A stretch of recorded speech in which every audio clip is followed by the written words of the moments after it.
Planning Board and Site Plan Review Committee is going to be coming to order. I'm going to have, just for the purposes, means that we have so many guests tonight, and we're being broadcast on like local cable network, that I'm going to have the members of the board answer to roll call, so you sort of get a chance to know who the faces are up here. And if people could, on the end of the table, also denote the other end. Please denote your affiliation also and your involvement with the site plan review. So my name is Sandy Benner, and I'm chair of the planning board. I'm Ron Barnes, and I'm vice chair of the planning board. Rob Atwood. John Thomas. John Pearson from the Conservation Commission on the Site Plan Review Committee. And Bob Sally, Inspectional Services. On site plan review. Just a reminder. We have approval of minutes from our April 23rd, is that the correct date? And I wanted people to note before doing the motion, just to make sure, for item number 2 under old business is site plan review for Merrimac Savings Bank, in which there we indicated our votes on the respective waivers that were requested at that point in time. Because we're going to be using this as our guide going forward, I just wanted to make sure everybody's taking a look at that and that you're satisfied that this accurately records what in fact we specified and voted upon at the April 23rd meeting. If that's the case, if somebody would make a motion to So approve the moved. minutes? Second? Second. All in favor? Thank you. Okay, then the first order of business underneath old business actually is resuming, again addressing the site plan review for the plan for Merrimac Savings Bank. And I believe the applicant at this point in time is going to be putting forward a request to withdraw the initial submittal and to resubmit, which paperwork has been provided. Is that correct? I would like to withdraw without prejudice and then resubmit of the site plan. And this is just, we're dealing with a special circumstance here. Thank you. The board has gotten a copy of the new submittal of application. We've actually discussed this through. We've discussed what waivers would apply. I would like to entertain a motion from the board, some member of the board, that in fact that there would be site plan approval contingent upon the fact that this application meets all the prior discussion that we've had and the engineering review that has been made by the planning board's engineer and satisfies all of our requirements.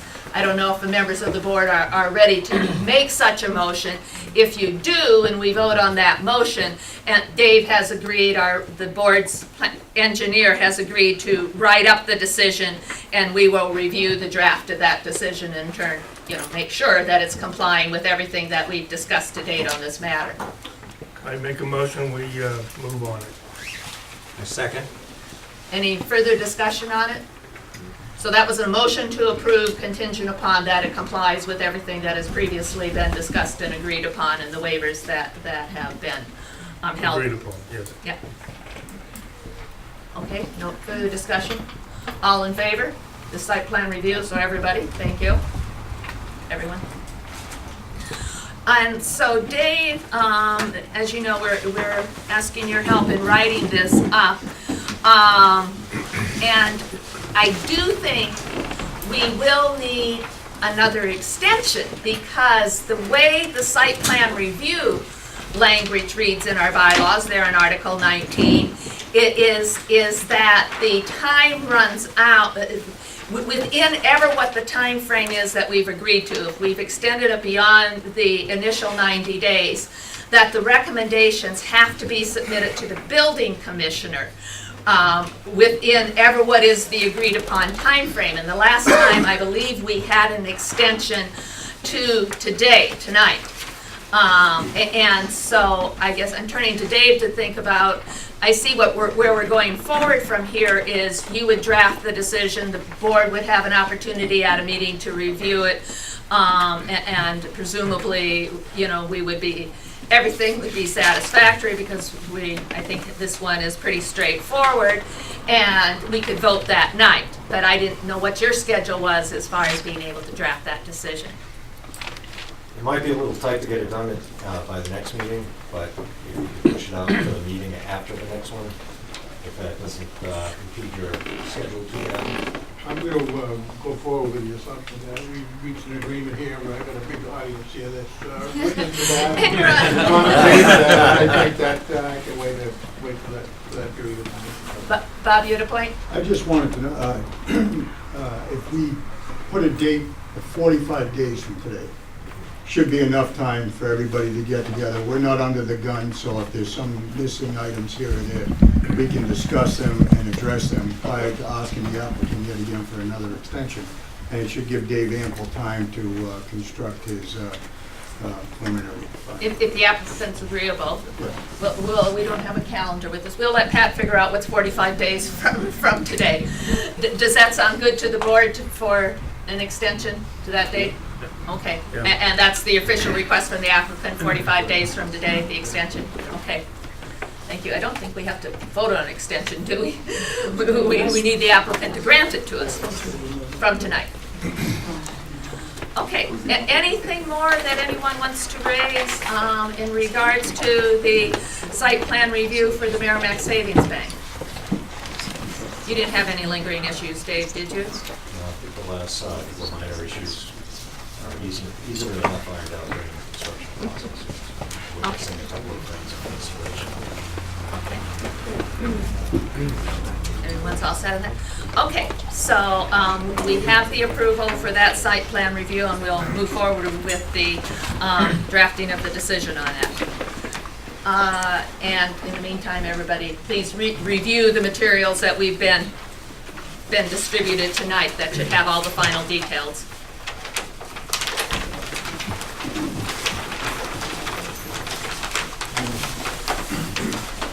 Okay, the next matter is the site plan review for the Dollar General retail store at Bear Hill and the corner of Bear Hill and East Main.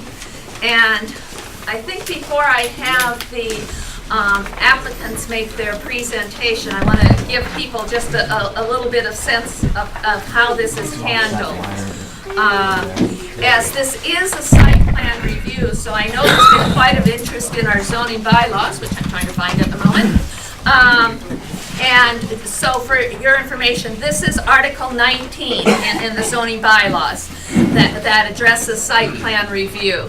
And as you saw, it includes not only the 5 members of the planning board, but the 2 additional members, a representative from the Conservation Commission and the building commissioner are part of site plan review. This parcel is in the rural highway district, which prior to a major rezoning, revisions to our bylaws about 10 years ago, that was, I think, called the commercial district. At all points in time, it's been allowed in a commercial district, or in what we now call the rural highway district, to have a retail business in the district without the requirement of a special permit.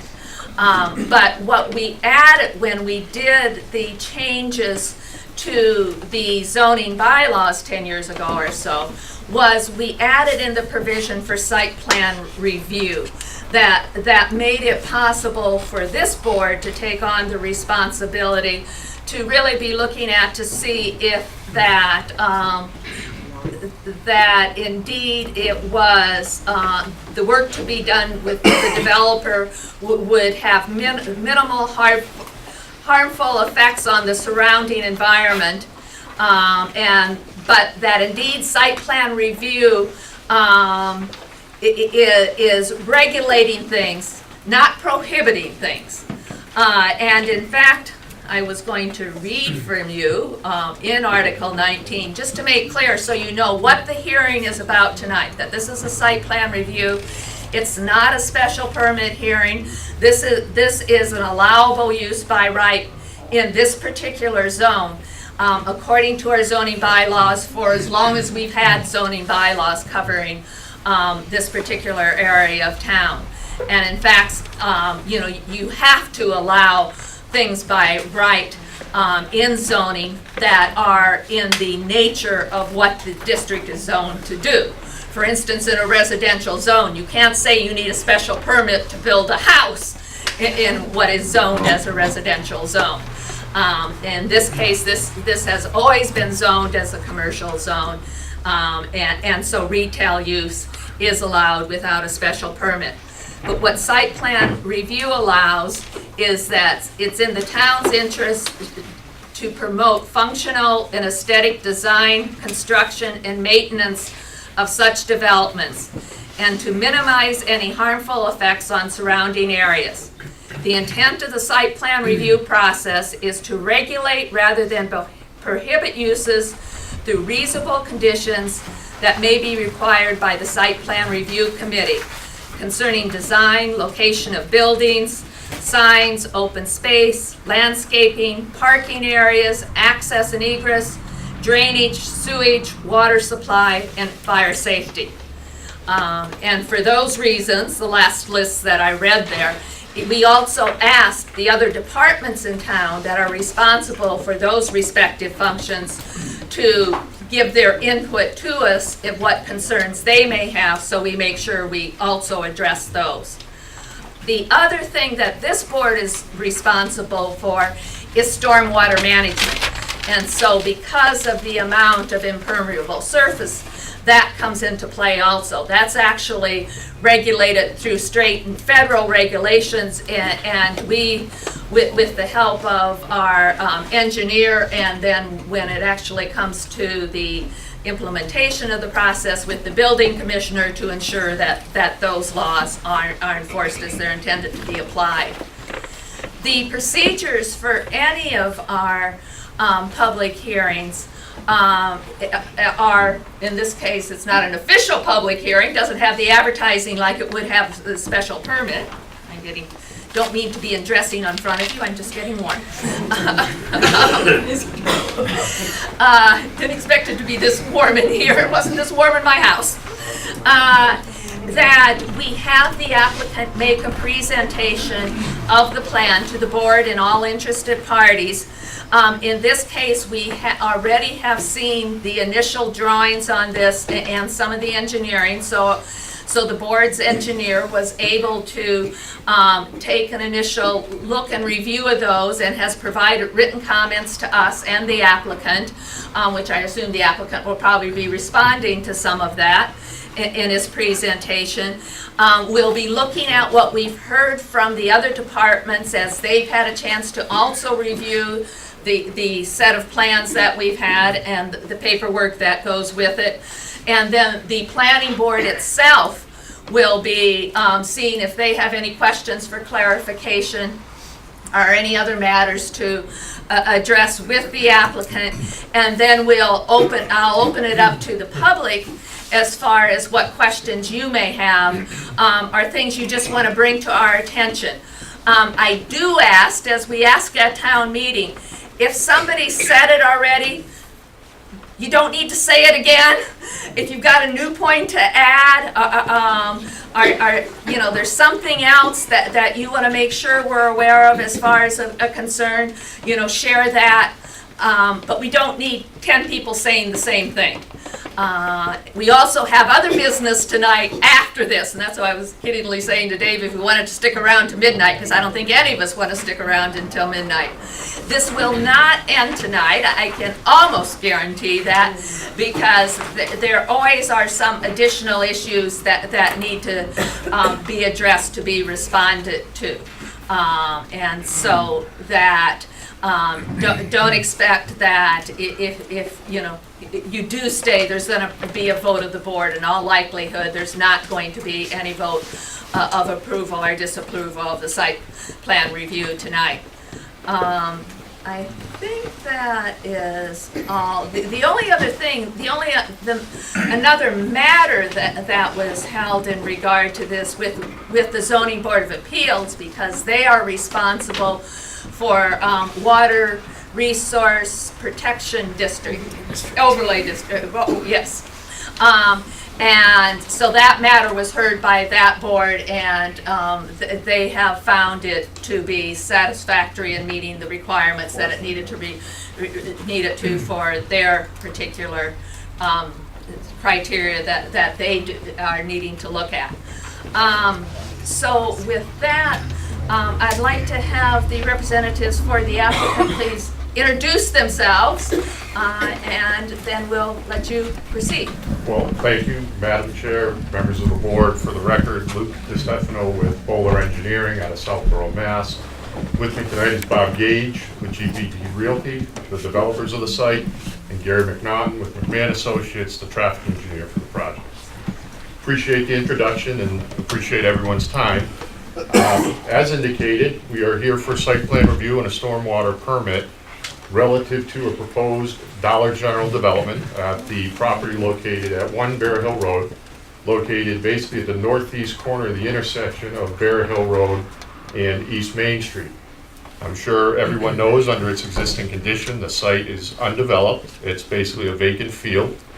The site has no access off either Bear Hill Road or East Main Street at the current time, is not serviced by any utilities, and basically is unused at the current time. If approved, the applicant is basically looking to construct a 9,100 square foot Dollar General store in the southwest corner of the property, as you can see from the rendering on my far right. In association with the Dollar General building, there would be 38 parking spots servicing the building. The site would be serviced by 2 curb cuts, one full movement curb cut along East Main Street and a second full movement curb cut along Bear Hill Road. And by full movement simply means that you will be able to enter and exit from each of those curb cuts. The site, if developed, you can see will still maintain significant landscaping around all 4 corners or all 4 sides of the property. The applicant and myself have met with members of the planning board at a preliminary hearing, as well as the zoning board, and have had conversations with town staff, which have ultimately led to the current site plan and layout that you see before you this evening. There have been other iterations, but again, based on feedback from town staff and the initial board reviews, this is the layout that was deemed most appropriate for the location. As mentioned, we were in front of the zoning board a couple of weeks ago to get a special permit for the groundwater resources overlay district. The zoning board did see fit to grant that approval unanimously at that meeting, which revolved primarily around stormwater management. And under the existing conditions, the site basically sheet flows from the southwest corner to the northeast corner and ultimately onto the abutting property to the north. Under the proposed conditions, we're going to look to collect all of the runoff from the property, treat it, and then infiltrate it back into groundwater via a large detention basin located in the northern portion of the property here. And basically what will happen is stormwater will make its way into that pond, be directed into 2 what are called sediment foreways, where basically all the pollutants that would be collected in that runoff would settle out, would then be conveyed into the detention basin, where it would, as indicated, infiltrate back into groundwater.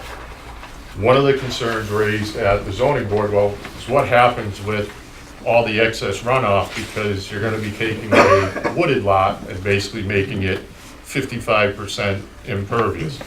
Well, what we have to do is we have to design to specific state and local requirements relative to stormwater. And what we can't do is we can't make the situation any worse than it currently is downstream. And what we're traditionally asked to do is make it better. So that's what we've done. By the stormwater management system that we've designed, you're gonna have less runoff rate making its way onto the abutting property if the site is ultimately developed, because we're gonna be containing it and infiltrating it or recharging it back into the groundwater where it ultimately wants to go. So we feel that with the design proposed, again, it's an improvement to the overall property, and it mitigates the impacts of the proposed Dollar General.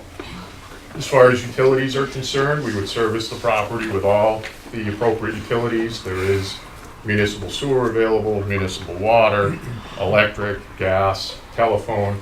All utilities would be underground with the exception of the electrical, which would come in overhead off of Bear Hill Road and be fed into the building in that regard. As you can see from the rendering, we have taken major steps in creating a landscape plan that will not only be aesthetically pleasing and enhance the property if developed, but it'll also help screen our residential abutters to the east via some larger evergreen plantings here, and again, our residential neighbor to the north via, again, evergreen plantings there as well. We had originally had a fence located in that area, but based on preliminary meetings with the planning board, it was thought that a vegetative screen would be better suited than a fence. So that's why we've gone with the landscaping. We're also proposing significant plantings in the southwest corner at the intersection of Bear Hill and East Main. We are aware that there is a large berm at that intersection. We had proposed to take that down a little bit. One of the comments we did receive from Mr. Sinibaldi in a comment letter from his office was that we should try and maintain as much of that berm as possible. So we do have an opportunity to keep that landscaping that's currently there, or at least the berm, and replace it with some low-lying, nice new landscaping that'll enhance the corner and help soften up the facade of the building. I do have, as I mentioned, Gary McNaughton here, our traffic engineer. I know one of the big concerns that was voiced at the zoning board was traffic. If there are specific traffic questions, Gary's more than capable of answering those. It is a very low volume generator. This isn't a real destination location. It's not something that's going to be generating hundreds and hundreds of new cars on the existing roadway system. This is, as indicated, low volume and something that will fit in with the existing roadway system and not result in any detrimental impact to the existing traffic patterns in the area. With that, I'd be happy to answer any questions that the audience or the board has. Right, let's hold on that. Dave, you had reviewed this for us and brought a number of things to our attention. Can you kind of go through those? And I don't know if the applicant wants to respond at this point in time, or you want to do it through a written reply. Well, one of the things, we did get the letter. We didn't get it till this afternoon. Oh, okay. I know it was dated Friday, but in speaking with Pat, there was a mix-up with email addresses, so okay. it happens. We didn't get it till this afternoon, but we did look at it. And for the most part, I think we can address all of the comments raised. It is a 5-page memo, but 3 of the pages are really all that contain the comments from Horsley Witten, and I don't think there was anything in there that was overly egregious, but if the peer review engineer wants to run through it, we can talk about it. Well, what I would like to do, just so the audience does know what's being addressed, if Dave from Horsley would run through what these are, if you want to reply, but we will be looking for a written reply. Absolutely. Good evening. For the record, I'm Dave Willett. I'm the group, the planning board's consultant engineer. And a lot of the comments pertain to some standard filing requirements for the site plan review process. Some additional materials were warranted. Some of them are the building elevation drawings, which I see have been prepared at this point. Other ones are some additional information on proposed signage to make sure that the board is allowed the opportunity to review the sign design proposed with the project. Some of the bigger questions that I had was the Site plan review regulations allow the board to request a traffic impact study if the daily trip generation is anticipated to exceed 250 vehicle trips per day. That is not information that had been included in the initial filing, so we're not sure if that threshold is exceeded or not. Among the other comments that I had was a request for some additional information on the soils, whereas the project is relying on this large infiltration basin to provide the primary means of stormwater management for the project. And the state guidelines do have standards as far as setbacks for infiltration practices from other buildings. And where there's the home that's located just to the north, I've requested that the applicant provide some additional information on groundwater mounding and setbacks to that house to demonstrate that there won't be any problems with seepage into the basement and such due to the infiltration basin.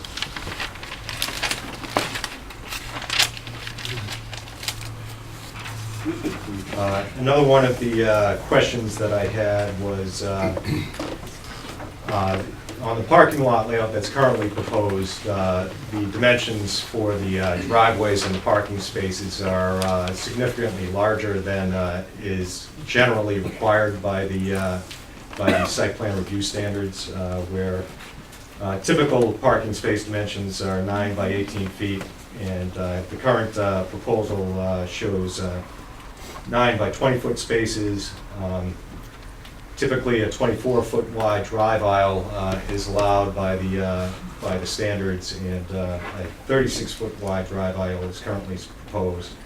So I requested that the applicant discuss that a little bit to see if there's a way to reduce the amount of impervious area that's being proposed on site and reduce some of those dimensions in the parking area and the driveway aisle. Also, I believe the applicant is currently designating this strip here as a loading area, presumably for the delivery trucks to stock the store, and wanted to make sure that there aren't going to be conflicts between the delivery trucks and the customers frequenting the store during business hours.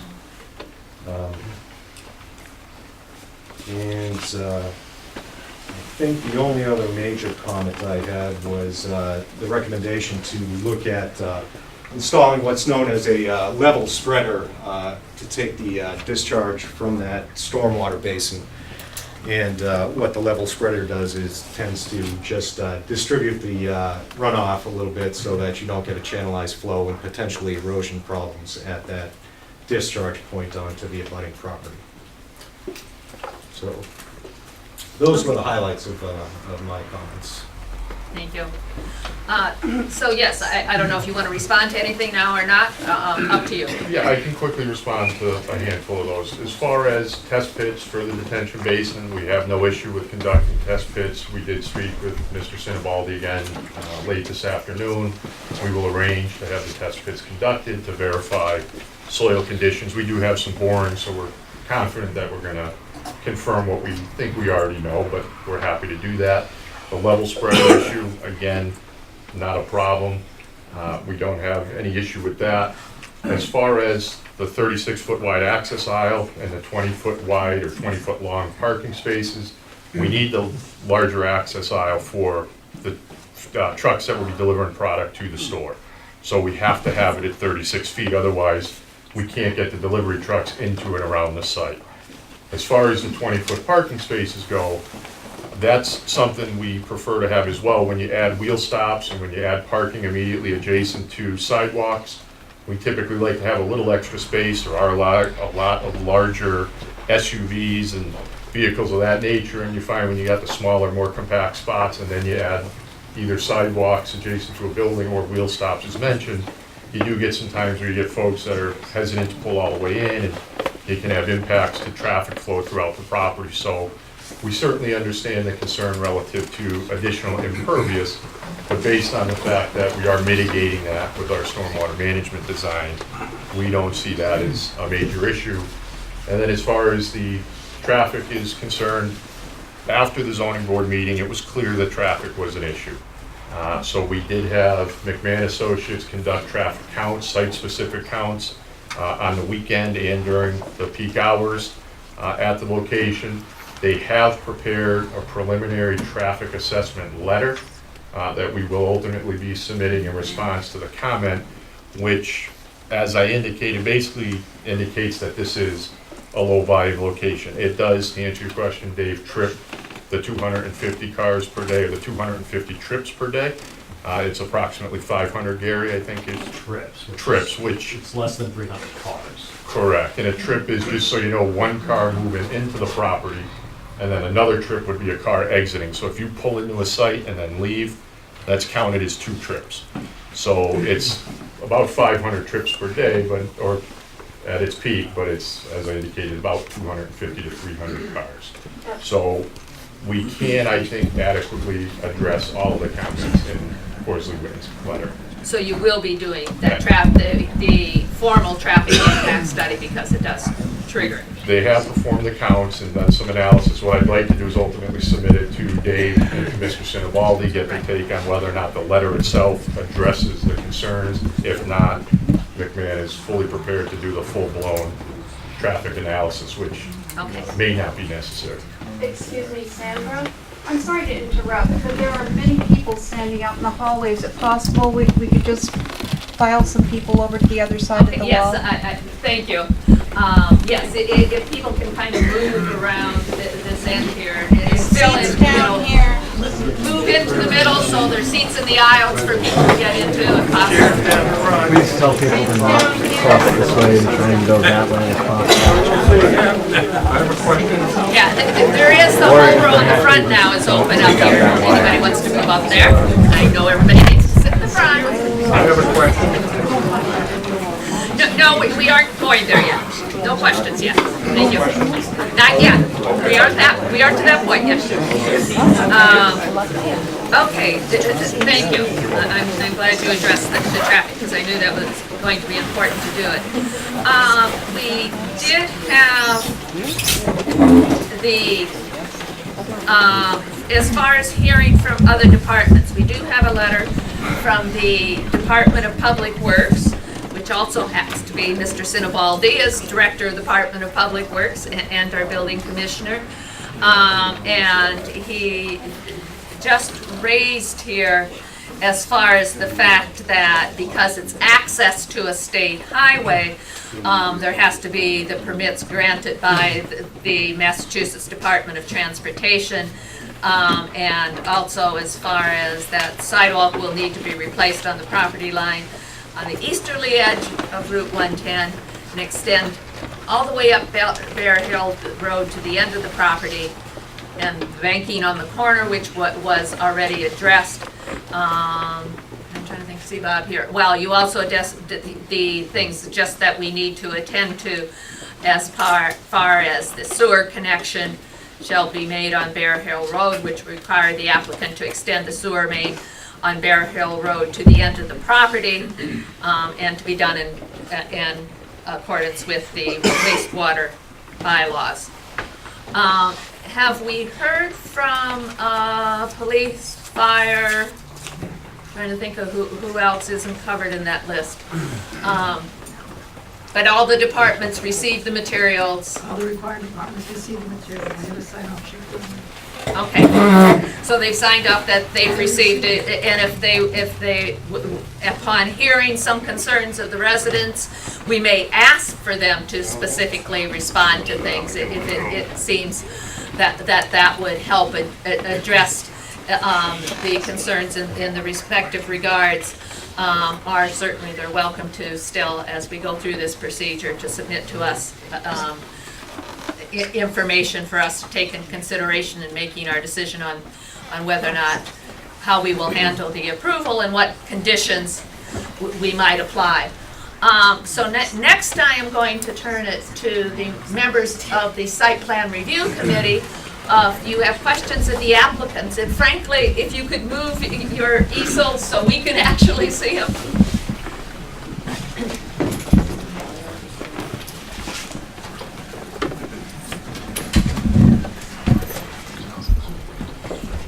if there's anything for clarification or further points that you would like to raise. I have a question about the existing berm and the existing trees along East Main Street. Are those going to be removed? Yes, the majority of the trees will be removed. Right. One, for visibility, and two, a lot of the trees are they're not real attractive trees. So we are proposing to replace trees along the frontage to, again, one of the comments that we heard during the initial planning board review meeting was ways to soften up the facade of the building adjacent to Bear Hill Road, and we're proposing to do that via the landscaping here. You can see that we are proposing to keep some of the trees. If they're within the state right-of-way, we really don't have an option. Right. But the trees that are on the property are proposed to come So down. how high is the berm going to be when you get done with it? I think right now it's about 6-7 feet, Right. and we're gonna try and keep it generally as close to that as we can. We do have some grading concerns to get the water away from the corner of the building, so we may have to trim it down a little bit. But again, we're not looking to reduce it Are significantly. you going to extend the berm down Bear Hill Road? The berm does, it starts about here and continues. Okay. One of the problems we have is if we continue it, again, we're gonna get water sheet flowing right into the building. So we've got a swale here now, so what we have to do is make sure that we can grade it out and get the storm water out away from the building. So again, we know the concern, we're gonna maintain as much of that and as much of the height as we can. What type of evergreens are you proposing? They're spruce. I did on the plans, if you have them, the evergreen trees are Colorado spruce and eastern white pine, and at planting, they'll be anywhere from 6 to 8 feet height. It'll take a few years to be a green. That's all I've got. Yeah, I have a question regarding the traffic flow. I think Bear Hill Road, and where the cut is there and the curve, it's a real, to me, I really want to understand what your plans are for the flow coming off of Main Street and onto Main Street. Plans off of, so Cars if you're making coming a off of right Main hand. Street, coming onto Main Street. In Again, other we're words, if a car comes out, it takes a left-hand turn, out of the site. yeah, not on Bear Hill Road, Main Street. Main Street, Route 110. Yes. I see a potential major danger spot where you got two major intersections. Out of the store parking. So I don't know whether you're gonna direct it so they come out of there, only take a right-hand turn onto the street. Coming out and then crossing it, I see there's a potential major hazard.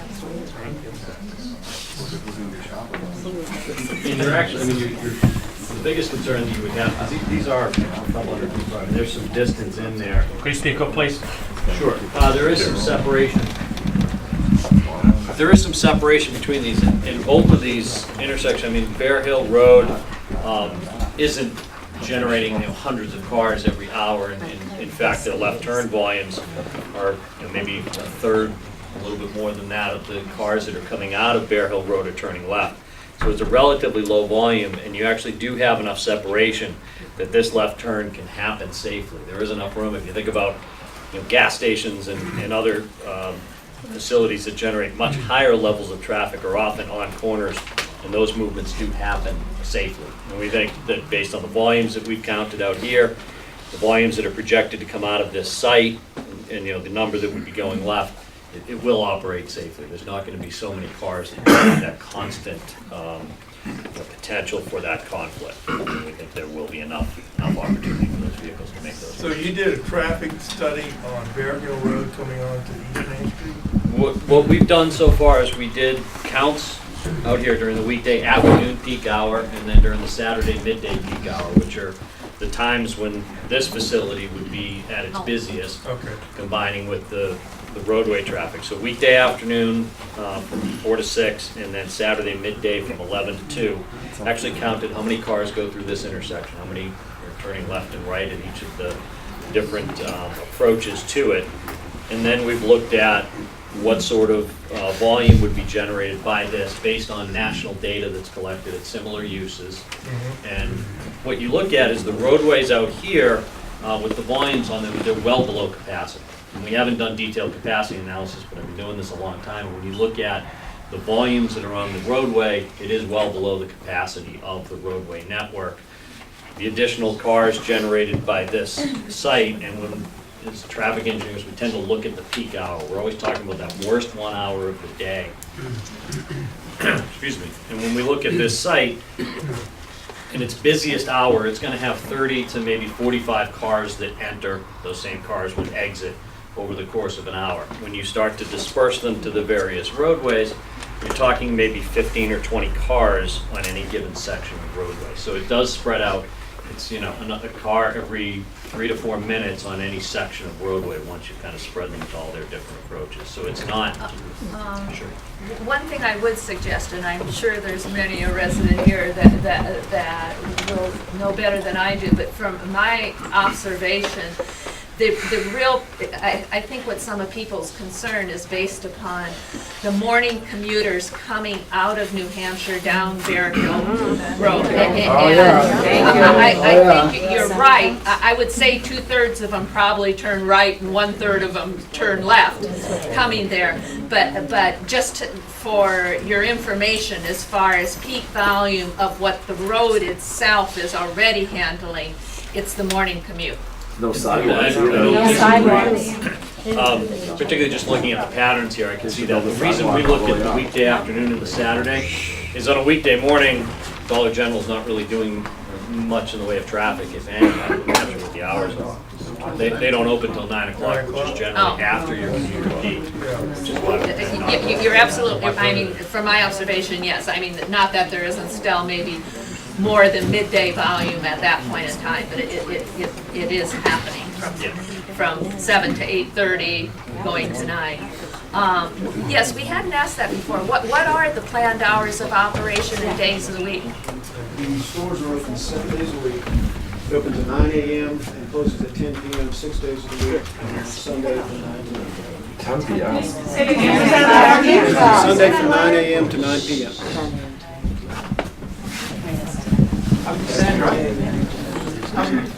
Hold on. I know we're trying to keep us quiet, but I think this is such an important thing. We'll get back to it, though. 7 foot tall and the building. Excuse me, sir. We'll get back to it.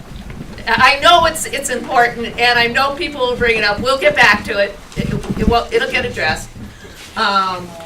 Anything else first from any of the other members of the site plan review committee?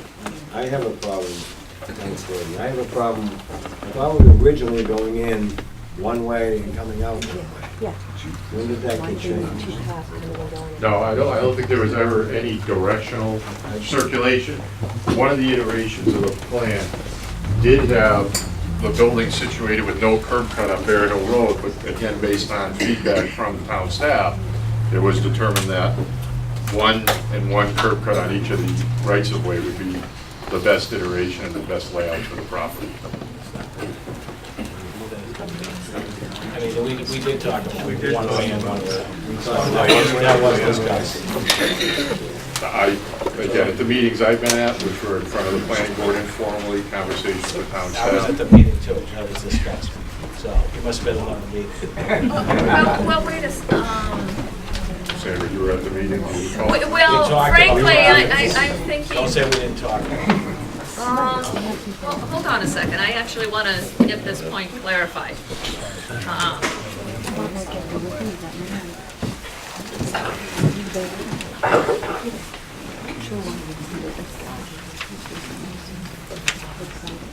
No, I mean, I guess I wanted to anyway. This is a point of clarification that I think there's a little confusion around.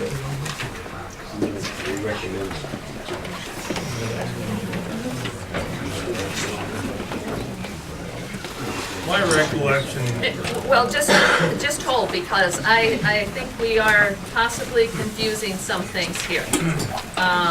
And I want to find, I don't know, what, do you remember the date as far as when you were with the planning board?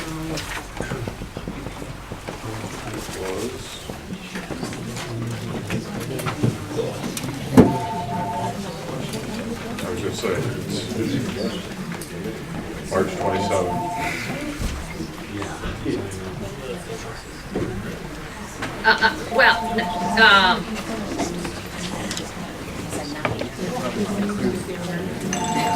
Exactly, that was my point. For clarification, for the site plan review committee, if everybody's sort of wondering what's my memory here, when the reference was made to the fact that the applicant has been before the planning board, it was for a scheduled meeting for March 27th. Where we were supposed to have the public hearing on the zoning bylaws. Regrettably, due to some late-minute interference that came up, the only two members of the board who were present were myself and Ron Barnes. We could not have an official meeting because the applicant had come the distance that they had. Ron and I just gave them some informal feedback. We made very clear it was not the official meeting of the board and that this would be reviewed by the entire board on doing this in a more formal manner when we were able to actually hold an official site plan review. We do that many times with applicants, that they'll come in 1, 2, 3 times to the board informally, just discussing what in fact they're thinking about doing, and we give them some initial feedback before they invest in all this engineering and before we invest in having our peer review engineer go through it. And so the board itself, when in fact this came up for scheduling to set the date for this meeting tonight, the board had some conversation among itself, but that wasn't conversation with the applicant. Am I right, our clerk? So just before people go off and say this was said or that was said, just to remind you. Well, this guy he was at a meeting, okay, that I was at, this guy right here, and we discussed this, okay, initially, all right? The original meeting, There was a the conceptual back there, time Okay, and time then it before was that. discussed, Okay. okay, so don't tell me it Early wasn't.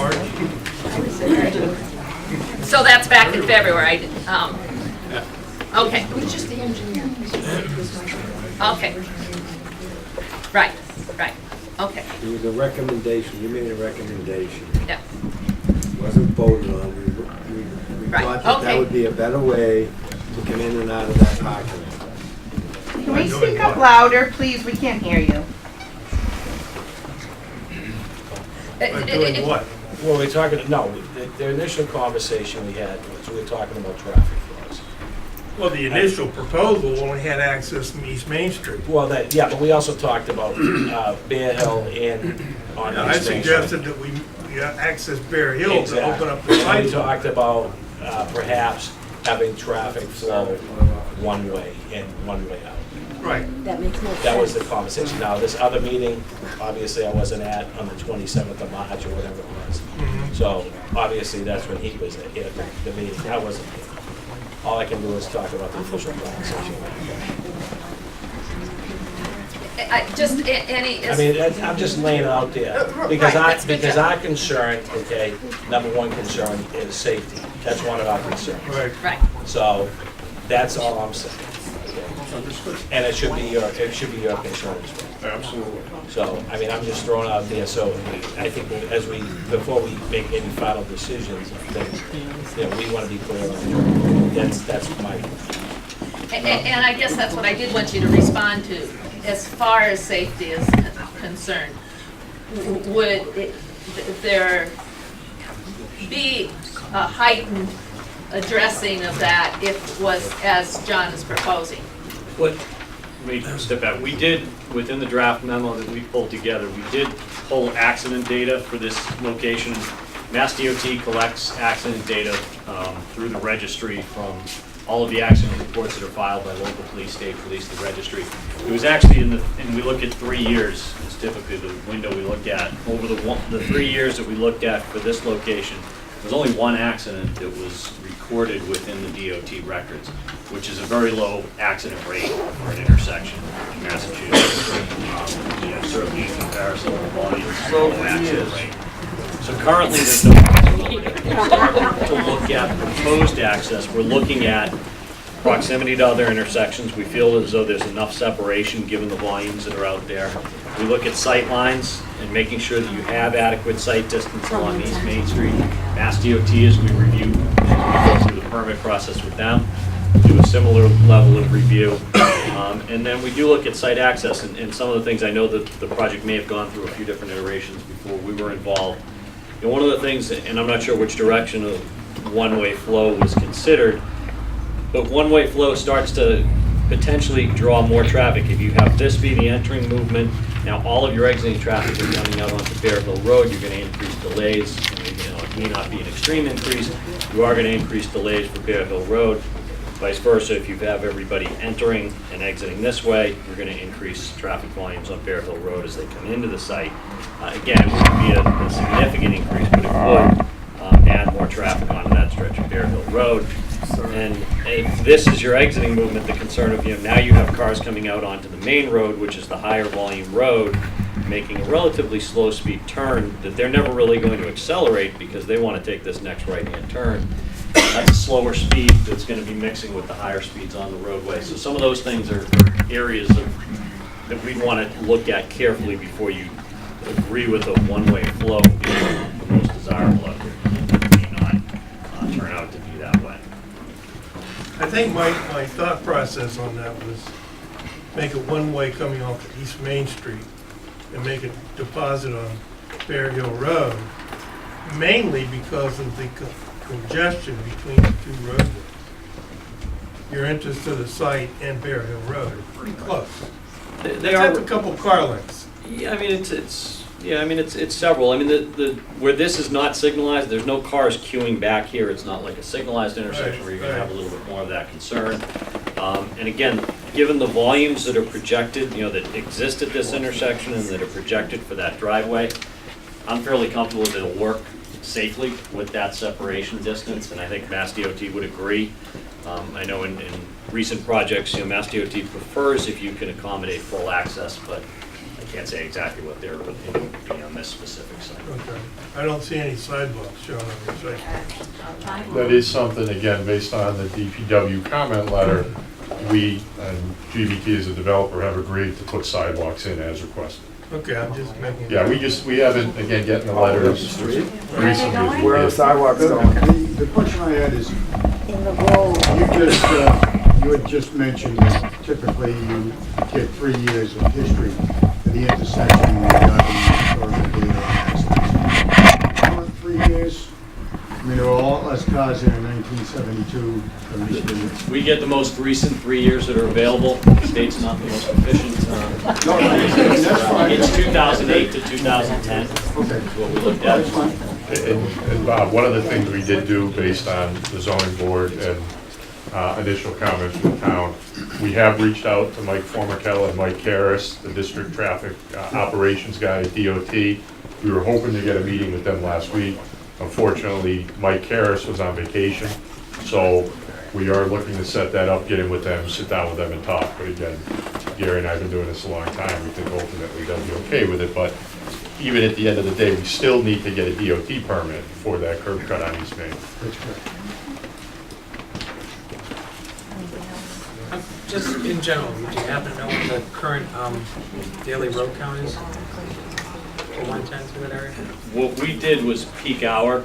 Yeah. So we went out there. Right now, you have about 350, depending on the exact hour you're looking at, about 350 to 450 cars per direction. So 700 to 900 cars in total on East Main Street. Yeah, and then we'd be talking over 20,000 cars a day. That's generally going to represent 8 to 10, so you're in the 10 to 12,000 car range per day. When was that done? Last week. DOT is reporting on East Main, it's 7,900 cars per day, and on Bears Hill, it's 3,700 cars per day. Is that That's down from at the, DOT. yeah, is that down at the Emory Street intersection That's or up at that's Bear at Hill? this intersection. At this intersection, okay. question I have, what is the facade of the building going to look like? About 2 minutes. What materials are going to be There's used? a corner entrance. There's a corner entrance which is at this location, which is the southeast corner of the building, is where the entrance will be. There's a vestibule there, which is covered and has a gable roof on it. 3 sides of the building are brick. The rear of the building is not brick, which is the north side of the building. It is metal panels, painted to match the color of the brick. We'll have a green standing seam roof on it. We are proposing to install, these are actually faux windows. We can't do windows where all of the racks are on the sides of the building, but we are proposing to put spandrel glass, is what they're referred to as, with awnings to decorate it up a little bit, and an awning over the entrance. We're still looking at a flat roof. Yes, sir. I thought the agreement was not to do that. It's not a flat roof per se, it's a single slope roof.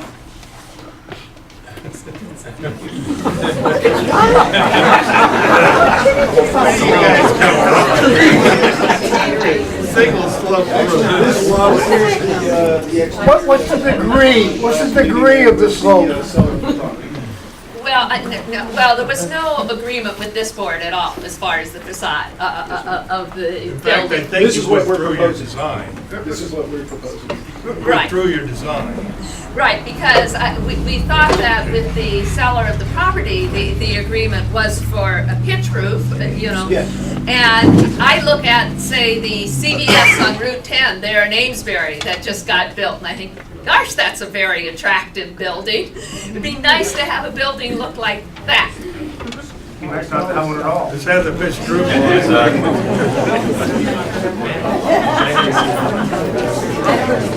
Yeah, as I understand, that was with the seller was the intent that it would be just to keep it, you know, in character. And I think, you know, not only, you know, certainly the CVS as a commercial building, and that's by far the fair comparison, but I'm thinking is sort of bookends to town. On the other end is the library, and its pitched roof. That keeping more in that style of the just the more historic New England-y style. Well, we do have box stores, Yeah. highway district, and that's acceptable. But out here is a little different. This is more residential. And I This is think. not acceptable, is that what you're saying? I'm an architect, but I think that this deserves a pitched roof that looks more in keeping with the real concept of building.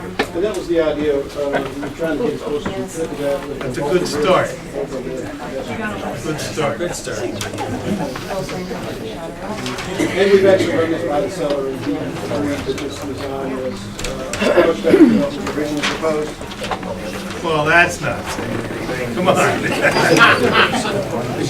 Right. Is the exterior full brick or is it a veneer? No, it's good. So it'd be a full brick. Yes, sir. And the roof line would be below, let's say, the The walls extend up above the roof line. okay, so you wouldn't see the roof at all from the road or ground. Correct. It'll be How high is the directed parapet? into scuppers and then, Yeah, roof drain scuppers down to the system. 14 feet to the top of the. How high is the parapet off the roof, though? It varies from the, at the back of the building, it'll be approximately 4 feet above, at the steepest point. so basically, if you were to take a building like that and you had to quick compare it, you'd be looking at like a pizzeria Uno. Yeah. Yeah.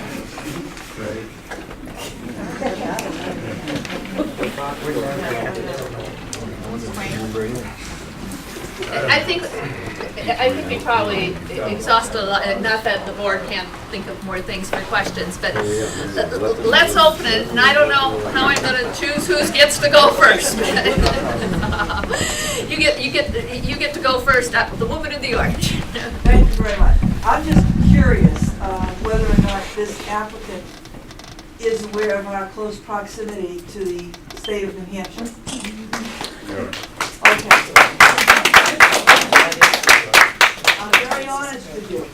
I am not going to go to a Dollar General store, pay $1 or $3 or $5, whatever Dollar General charges, and then pay the Massachusetts sales tax. I'm not going to do that. Good girl. So it's a, yeah. It's a two-part question, actually.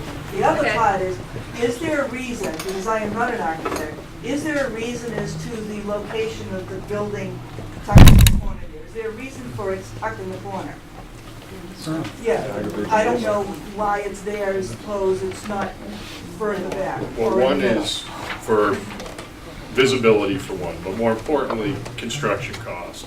With the site sloping the way it does, if we were to put the building way in the back, one, we'd have a tough time handling storm drainage because everything sheet flows from the southwest corner to the northeast. Also, we'd have to bring in a lot of fill, and what you would ultimately see is you have additional impacts on the property because you'd be taking this building, putting it here, and you'd want to lift that up so that the building would still be as close to possible to somewhat level with the grade of East Main Street. So there are a few defining factors as to why we did what we did. Yeah, It- yes, well, that I was gonna say, Well, that just is for the another last- factor. One of the last things is setbacks in your town. There is a maximum 40-foot setback from East Main Street. So one of the things we didn't want to do is put a building that was back here, which was in violation of your zoning. So by putting it where it is compliant with zoning in every aspect. Plus, we don't allow parking in front of the building. Right. So if you put the building in the back, they lose all their parking. Yeah, the intent with the rural highway zone, it was reconceptualized from when it used to be the commercial zone, is not to create these strip malls that you have all the parking in front, and so what you see from the street is this big parking lot and the building set back there. But instead, to have the parking in the back or the side of the building, so you see a nice building facade rather than a parking lot as your streetscape. So yes, our zoning requires that it be positioned where it is. Yes? My question is on your exit onto Route 110. You're coming down and you're making a right-hand turn, crossing the lane, but I don't think that they've taken into consideration the curve of the road at that point. Yeah.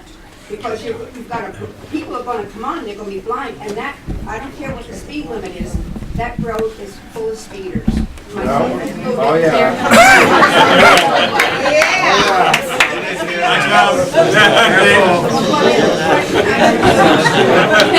When you cross there, I think you have a blind spot for traffic coming onto 110 and going to 40 east. And that's what, both in working with the Mass Department of Transportation and their traffic study that they're going to give us in writing has to address issues as that. Okay, I'll go to the other side of the room. The gentleman who wanted to talk earlier. Thank you. I just got a couple of questions, because I was at the other meeting, so I'm still very confused about this low volume traffic that you're talking about this business has. And if it's a dollar store, how's it going to generate income if it's just got this low traffic that you guys keep talking about? And also knowing that, you know, in our neighborhood here, we've already got 3 convenience stores. One of them is struggling at the moment and may go broke, which is a crime for our town. We're going to put in something here that's going to take away their business, where there is 11 stores of this genre in a 10-mile radius, and there's 4 Walmarts within a 15-mile radius, and actually one that's 15.6 miles away. So I'm just curious as to if it's a low-volume site, a low-volume traffic, a low-volume business, how's it going to survive? And I won't ask the question about how you determine what are attractive trees and unattractive, but I just would like to know how you're going to survive with this low-volume business. I can't believe that it is a low-volume business, and you guys are giving us legit information. These stores are considered, the driveways are considered low-volume drives by DOT, by the state. These stores traditionally will generate 10 cars per hour all day long. That's how they stay in business. You've got 12 hours of business going on every day. They'll have 10 cars per hour all day long. They are low-volume stores. They don't typically generate a lot of traffic. Like I say, 10 cars per hour will come in this site, 10 cars will leave. The cash register rings 10 times an hour. As far as the dollar aspect of this store, they are not traditional dollar stores. This is a variety store. It is modeled after a turn-of-the-century general store. They have a variety of... We have one of them's on its way out. We only have a small population here. Yes, let the gentleman answer. Thank you. It's not a convenience store. There may be a little bit of overlap between what they sell in this store and what a convenience store offers. These stores will offer a large variety of goods at a reasonable price. They don't traditionally compete with convenience stores. They do more competing against the big box stores, big box variety stores. You can't go in this store and buy anything for $1. Everything is brand name. The reason that they can price everything so low is because this is the largest retailer in the United States today by store count. They have 10,000 of these stores in existence today throughout the United States. So they're buying for a volume of 10,000 stores at a time whenever they buy their goods and supply these stores. That basically answers the question regarding how they stay in business. They are able to sell at a low price and a high volume. As I said before, 10 cars per hour will enter this site, and that's an average over the 10,000 chain. The light plus stuff, is there any American-made stuff in there? Is it all from China? It's all brand name. It's all brand name stuff that you buy in any other From China. That's not our issue today. Remember how you feel about it. Okay, I'll go over there. I have a couple of questions. I'm in a rebuttal to the east, who's going to be probably most significantly impacted by the curb cut on 110, as well as the light pollution and the security concerns, the drainage to some extent. I'd like to know what type of guarantees we're going to get. I understand the board reviewed a fence and opted for a green screen, which provides no security on the other side. I understand white pines are proposed, which we know is pretty much a trash tree. As it grows taller and provides screening from the light pollution, the bottom branches are going to erode, and we'll then have a clear path. Awful lot of things that need to be taken into consideration. We don't exactly have a great history for making different companies coming into the town fulfill their obligations and promises. Is there going to be a mechanism in place for them to complete the site as it's approved? Yes, I mean, that will be throughout the construction. The board's engineer will be ensuring that they're, compliance with what the determinations, the decisions are of the board, as will the building commissioner. Will additional consideration be given to security? I only see a representative patrolman here, nobody from the police department. Yeah. Hey, Eric. I'm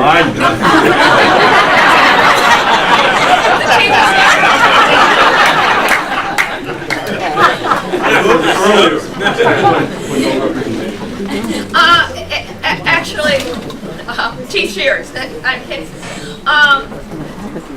Maybe if you could, and I guess I would actually like this in writing, as we didn't get a response from the police department. Just let us know if you have any concerns around security or what you would like to see happen on this site. I reviewed the plan this morning and looked at it quite extensively. The curb cuts, Bear Hill Road is a difficult intersection. 110 is difficult. There's a lot of traffic there. There's more accidents than one, to be quite honest with you. And the data you have is just inaccurate. And I'll provide better data with regards to accidents on Bear Hill Road and at that intersection particularly. I will also address concerns about security and the hours of operation, et cetera, for the residents. Good. I'll put that right. Thank you. Just one moment, and this is something that I hope we'll think about, because I can't speak to your business plan, but obviously as a member of the community and an abutter, I'm trying to look forward towards the potential failure of your enterprise. Right.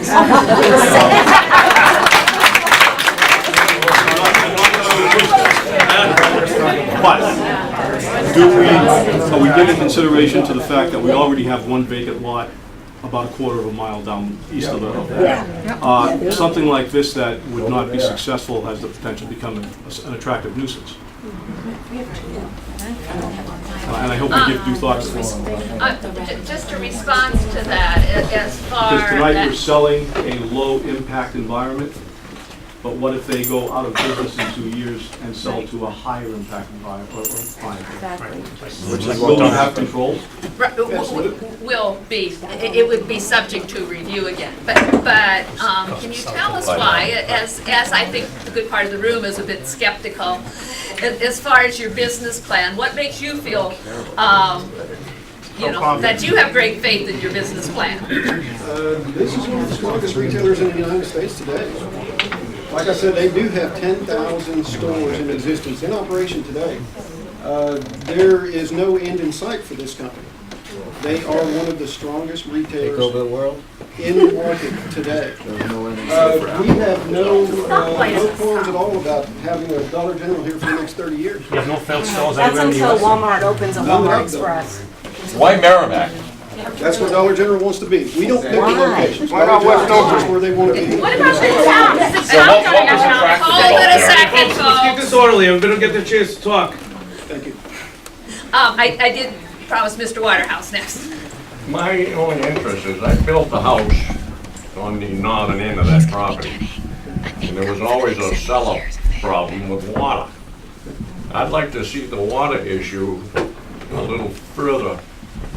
There's a catch basin on the right-hand corner of that next property, and the runoff goes down Bear Hill Road to the Lake Anacostia eventually. So why can't some of that water be diverted into that catch basin? Well, again, we have to design to what the existing condition is. We can't take stormwater runoff that's going here today and put it over here tomorrow, because that'll result in somebody else's problem. So what we have to do is mitigate that by saying, we know what's gonna end up here. So when we're done designing it, we have to make sure that what's gonna be there, excuse me, what's gonna be there after development will be less intense than what's there today. And that's a state requirement. And we do that. I've developed throughout New England for the last 20 years and designed hundreds and hundreds of sites just like this. And we know, based on all the data, that at the end of the day, if everything that we think, and I know Dave, you do the same job we do, it's based on a lot of research and years and years and years of studies. This isn't us just saying, hey, we're gonna dig a big hole here and we think it's gonna work. If everything we confirm everything is as it should be and as we think it is, it will work as What about standing water after it rains, mosquito problems and shit like that? It's not, again, one of the comments that came up at the zoning board is, are you gonna have standing water in this pond? You're gonna have water the same level as the bottom of that cellar. This, I don't know what the bottom of the cellar is, but I would assume this is gonna be higher. This is only about a 4.5, 5 foot deep pond or deep detention basin. Well, I hope it's gonna be the size of a lake. It will not hold water. This isn't a swimming pool. It's designed, what we also have to do is, one of the things we take into account is Mass DEP requires that if you have an infiltration basin, it has to be able to draw down, which means it has to be able to empty within 72 hours. Is that correct, Dave? This pond as designed, or this basin as designed, even during its maximum peak, will discharge and draw down in 7.5 hours. Listen, I've lived there my whole life, okay? My whole life I've lived there. Excuse me, sir. I didn't I'm speaking recognize for my you. father. I did not recognize you. David Okay. Waterhouse. Speak I already. know. I did not recognize you to speak. Okay? Actually, I did want our. Same question. This Can't you continue the same is conversation? the real Easy, part. one at a time. This Already told you. is the real part that we have the peer engineer do. And the Horsley Witten firm actually specializes in this area as far as really making sure that the drainage, by all the engineering standards and the physics that is involved here, it is being addressed and will work in the way that's intended to work. All looks good on paper. Let me have this, please. I had indicated the gentleman over here.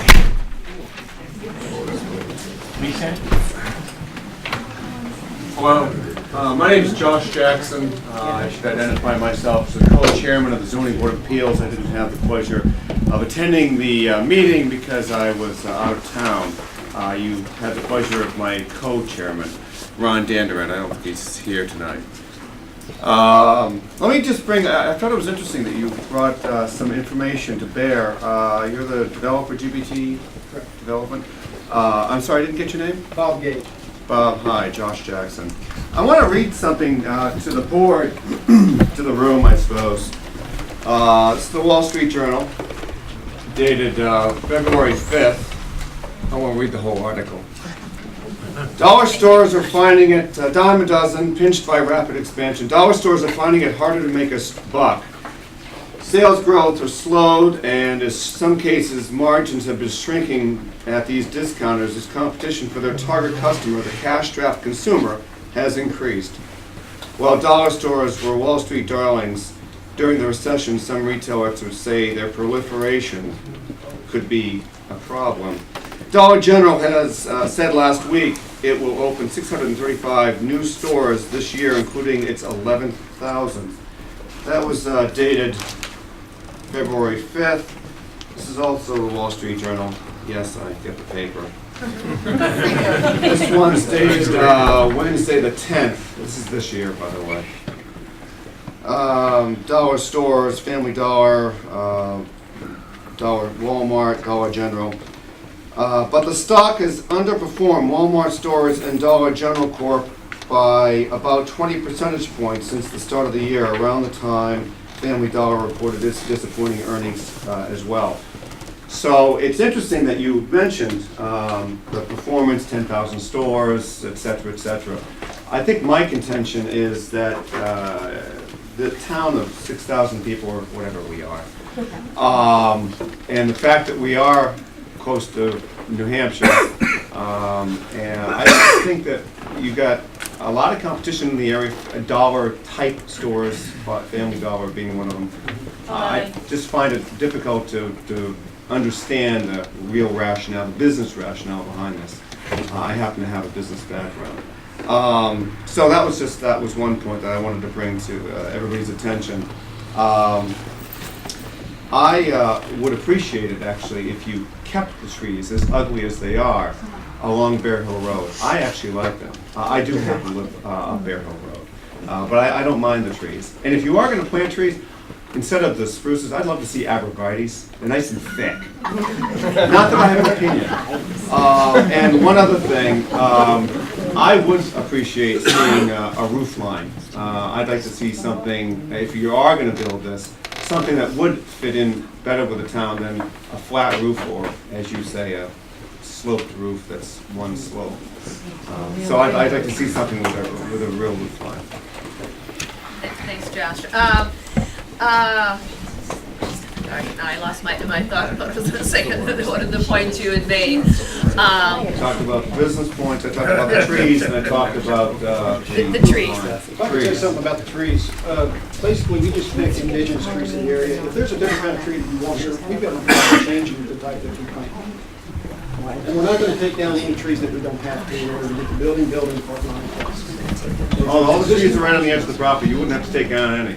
There's no trees in the west, trust me, it's all field. Yeah, I believe we already stated that the trees on the corner will remain.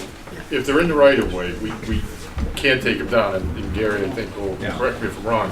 DOT, as of a couple of weeks ago, I believe, implemented a new policy or a new directive that really restricts what you can do to existing vegetation within their right of way. So it's not like they can come in and just bulldoze the vegetation along the edge. We have no intention to do that. We want to be as friendly to everyone around as we possibly can. Just out of curiosity, Go away. could you respond to the articles that are here? I know you developed, I spoke with your partner, and you guys developed, I don't know what his name was, down in Tennessee. Are you from Tennessee too? Yeah. He said, I thought there were only two of you, but maybe there were. There's more than two. Okay. He said you were coming, put it that way, so he's definitely staying there. I'm curious what the business rationale is to this, other than the smoke that you talked about, 10,000 stores and all this. What's the business rationale for this store? Why here, why now? This location was picked by Dollar General, not by my company. Basically, what I do is I come in, buy the property, build the building, and lease it back to Dollar General. I don't have any affiliation with Dollar General other than this deal that we have with them. Yep. They tell us where they want to go. They don't share all their data with us. They just say, this is the location they want to go. It's my job to go out and get it built. Could I make a comment here? Yes. This board is not in the business of analyzing a business deal. We're in the business of making sure the site is in compliance with the regulations of the town, trying to get the best bang for the buck, and we will definitely shoot for a slope roof on this building. But as far as Dollar wants to come in here and build it, No, absolutely. I completely concur. okay, this board can't do that. No, I know, but my only point was to bring to the company's attention, hey, this information, they want to start off about 10,000 units and growth of the store and all I that. agree. I just wanted to provide a little conflict or, information that might contradict what they're saying. That's all. Thank you. Well, and as I shared with someone, and admittedly, our board is not usually dealing with someone who's coming in representing a large chain organization. It's usually something on a much smaller scale. But for better or worse, and I think regrettably for the hopes of developing at least the tax base and the services of the town, this board approves far more projects than ever are actually built.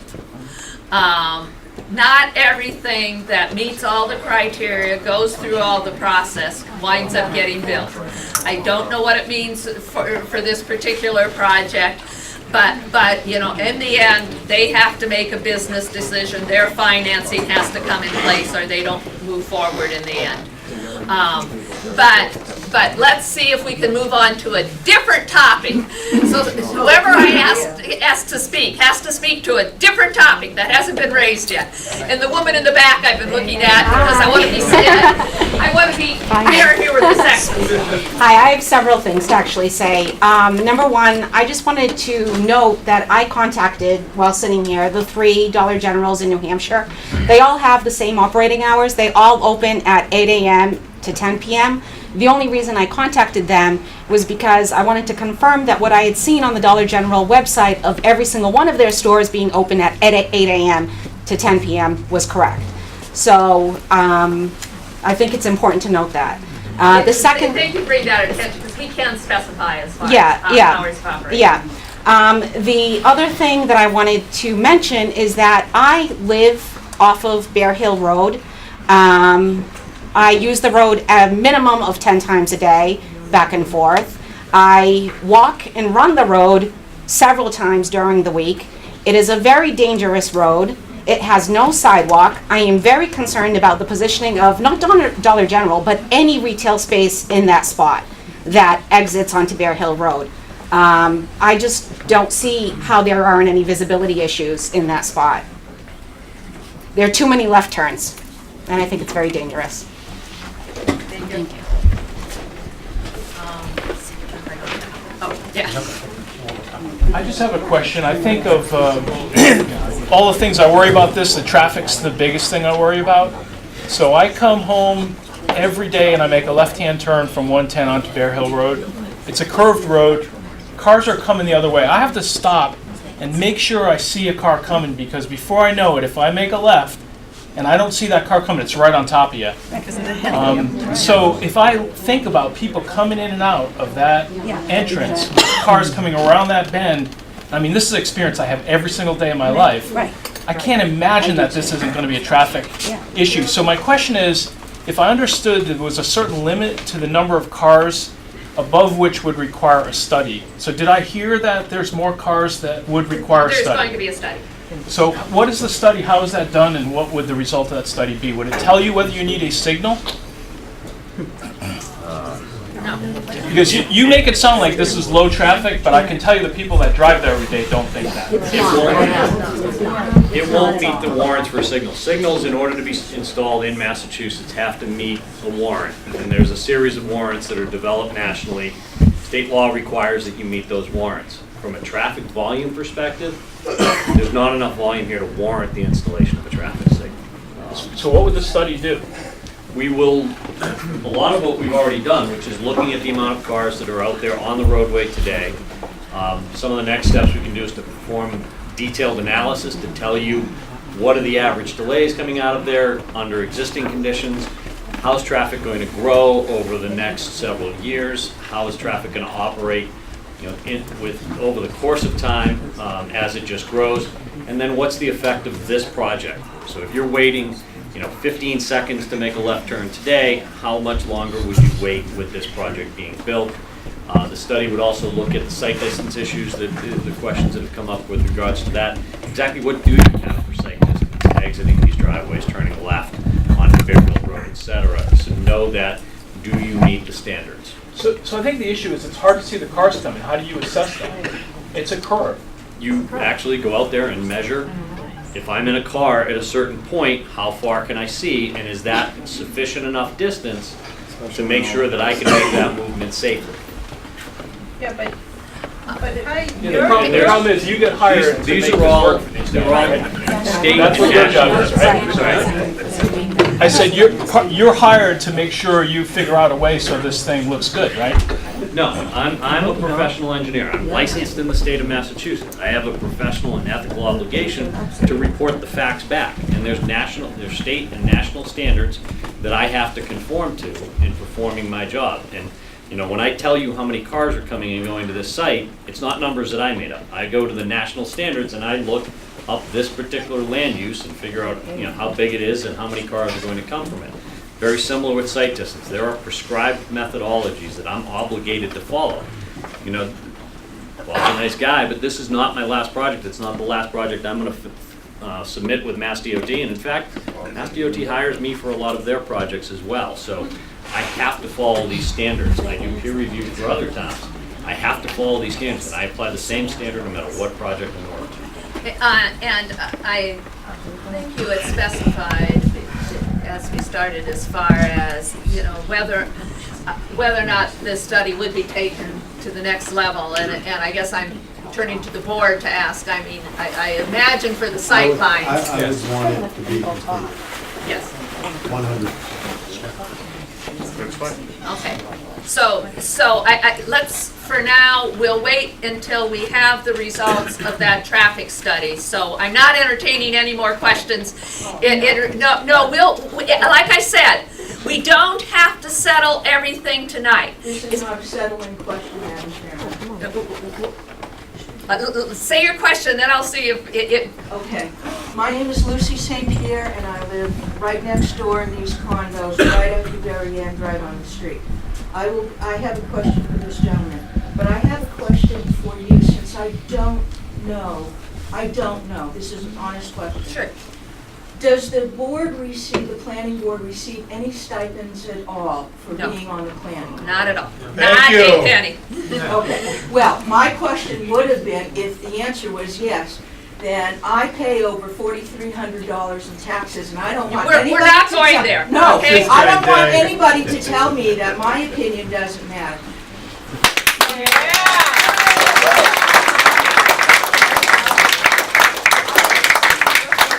this community, and I am disabled. Have you done your traffic study on Route 110 during the summer when the children are out on vacation, people aren't working, Skips is running at full tilt, the asphalt company there, the big trucks are going out. And 495 is backed up for mine. Where does the traffic go? We did forget to mention that factor. On Sunday weekend, when everybody's headed to Salisbury Beach, it actually does. 495 backs up way past Merrimac, and it starts, 110 starts backing up into. Well, not every Saturday anymore. I'm fighting that. It's the warmest ones. What we will do is, obviously, project schedules don't always align, and we can do a count on July. What Mass DOT collects is seasonal. They collect counts all year on a variety of roadways. So we will look at that data and make adjustments. You know, we did our counts last week in May, so we'll adjust. We'll look at their data from May, see how that compares to July and August, and we will adjust that as necessary to make sure that we're representing appropriate conditions. I do want to say, as I said, we're not wrapping up everything tonight. I do want people to move on to new topics, because the purpose of hearing from you is so you raise issues that haven't been raised before, that we haven't considered yet, so we can get all the issues out there, and then as we continue forward, we can have the applicant or other departments in town, who's ever appropriate, respond to them. So I am looking for new issues.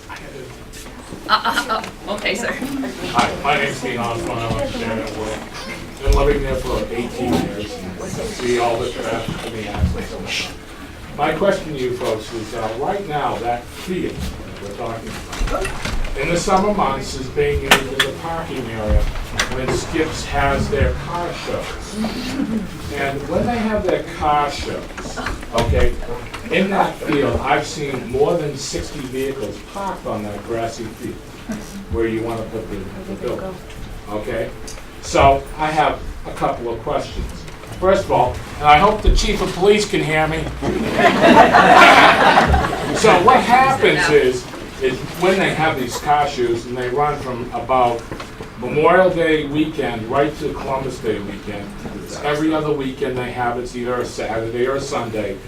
I live on Bear Hill Road, and I see a line of traffic coming down Bear Hill Road, and up Route 110. We have a police detail, you know, controlling traffic. Okay?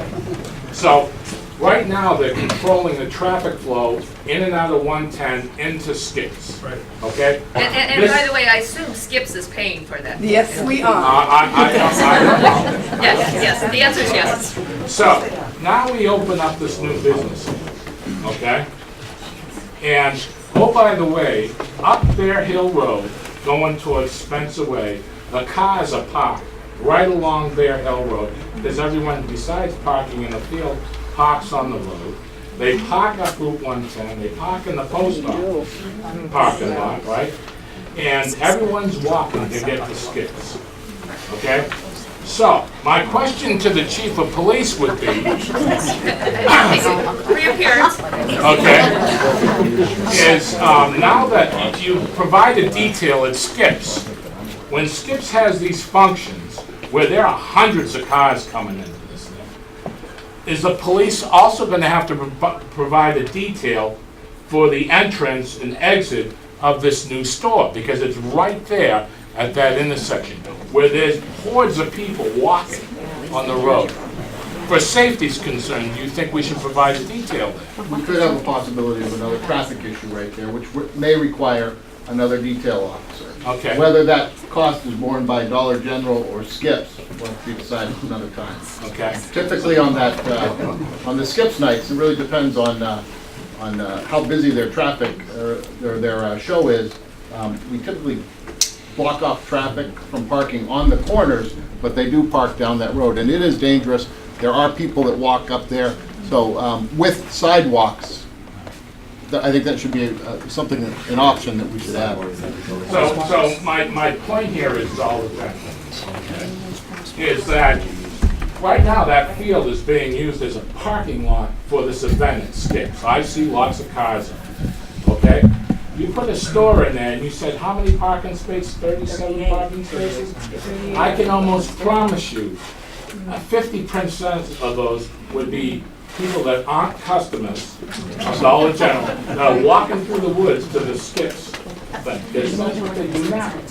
So they'll walk in, they'll park in the parking lot, take away your business, because they're going to go in the opposite direction. So how are you going to police that action?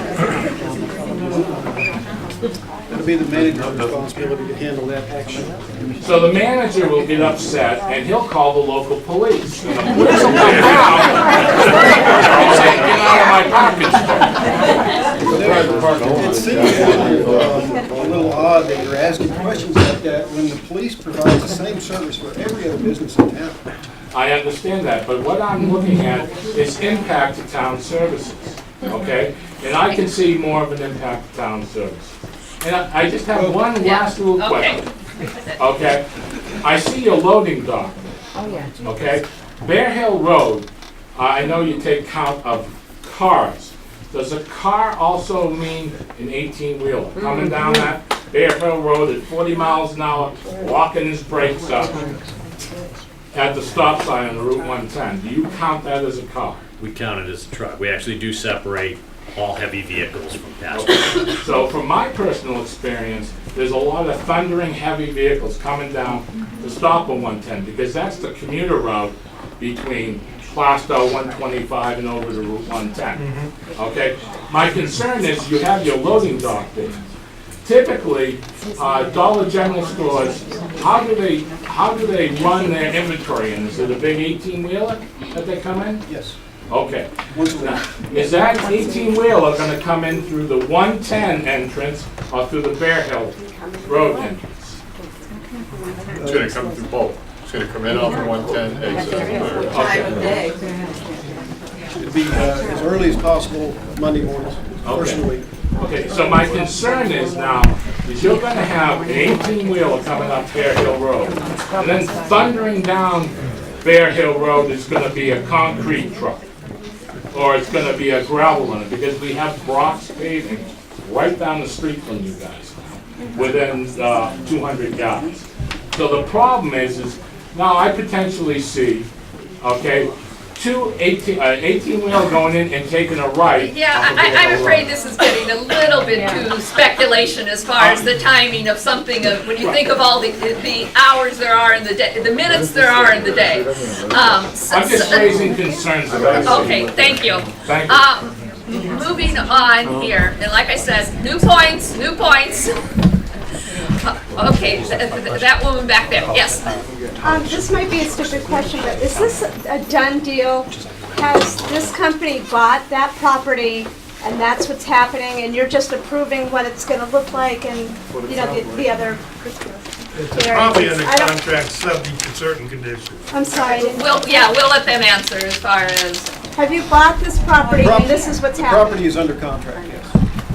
Is it a lease kind of deal where No, you we're lease the buying- land and no. someone develops, No, or? we're buying the property. How long is the contract good for? Long enough for us to get permits. I don't think so.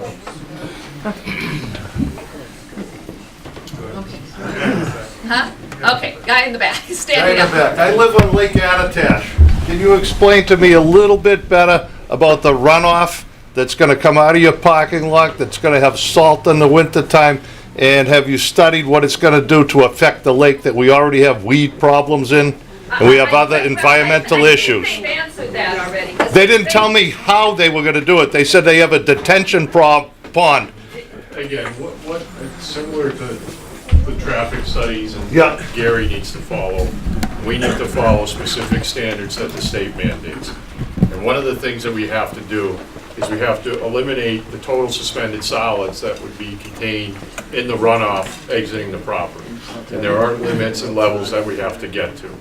So we do that by collecting the runoff and running it through either grass swales, you can run it through manufactured stormwater quality units. There's a whole bunch of different things that you can do to meet that standard.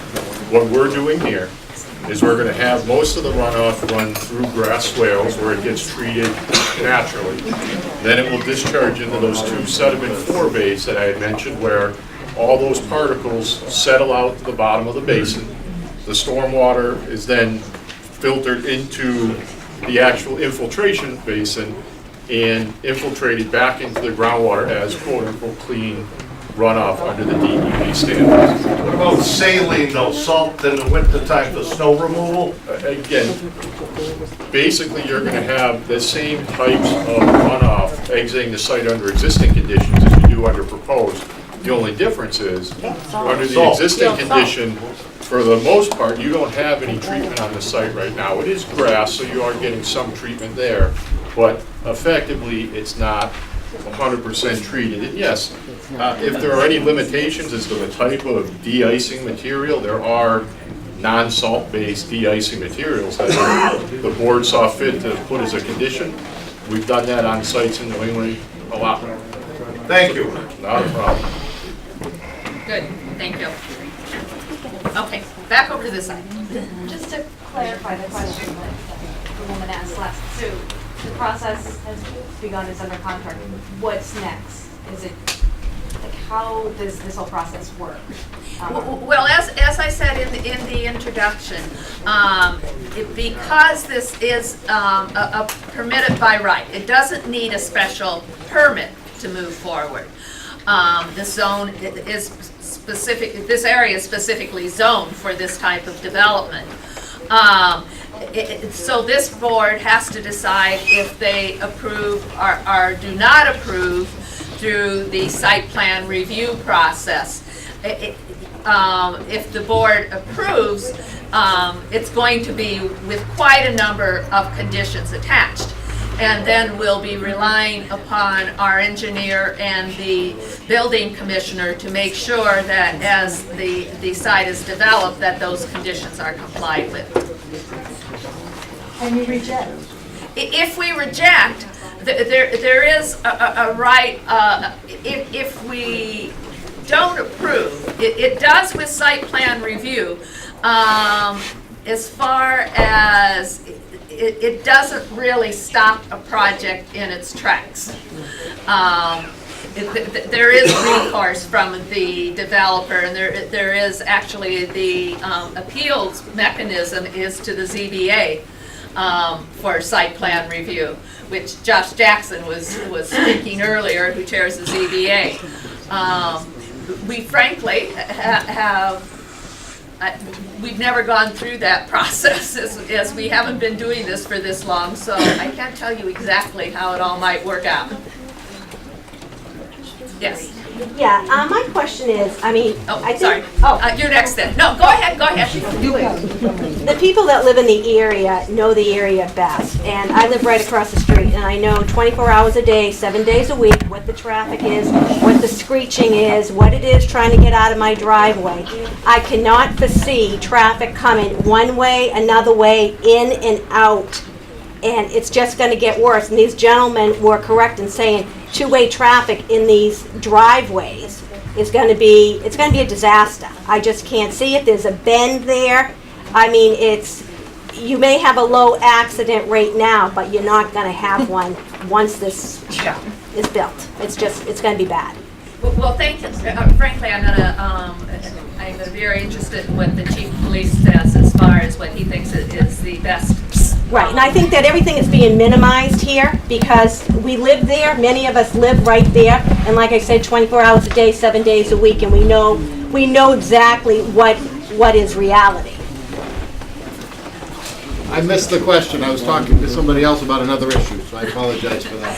I'm just saying, once again, the concerns being around, knowing on an intimate way what the traffic patterns are and what's happening, what's safe and what's not, and whether or not you think it would be safer or better to have the one in, one out type of entrance are going both directions. Rolling one in? Yeah, it really depends on, and of course, you'll see the it shares traffic the volume study too. between two roads, and I think they also made a point that they need the two entrances to get tractor trailers through. But one entrance would be less of an impact, but where do you put it? Do you put it on Bear Hill or 110? I think what really has to happen, and I think the board mentioned it, is a full traffic study to determine what's appropriate for that intersection. Bear Hill Road is fairly narrow right there, and as soon as you park cars on either end or you put sidewalks, that road may have to get wider. It's going to be a challenge. Does the traffic study take into account his information, not just national standards? Oh, right. That's an important question. It'll take several weeks. It's a real live count. Yeah.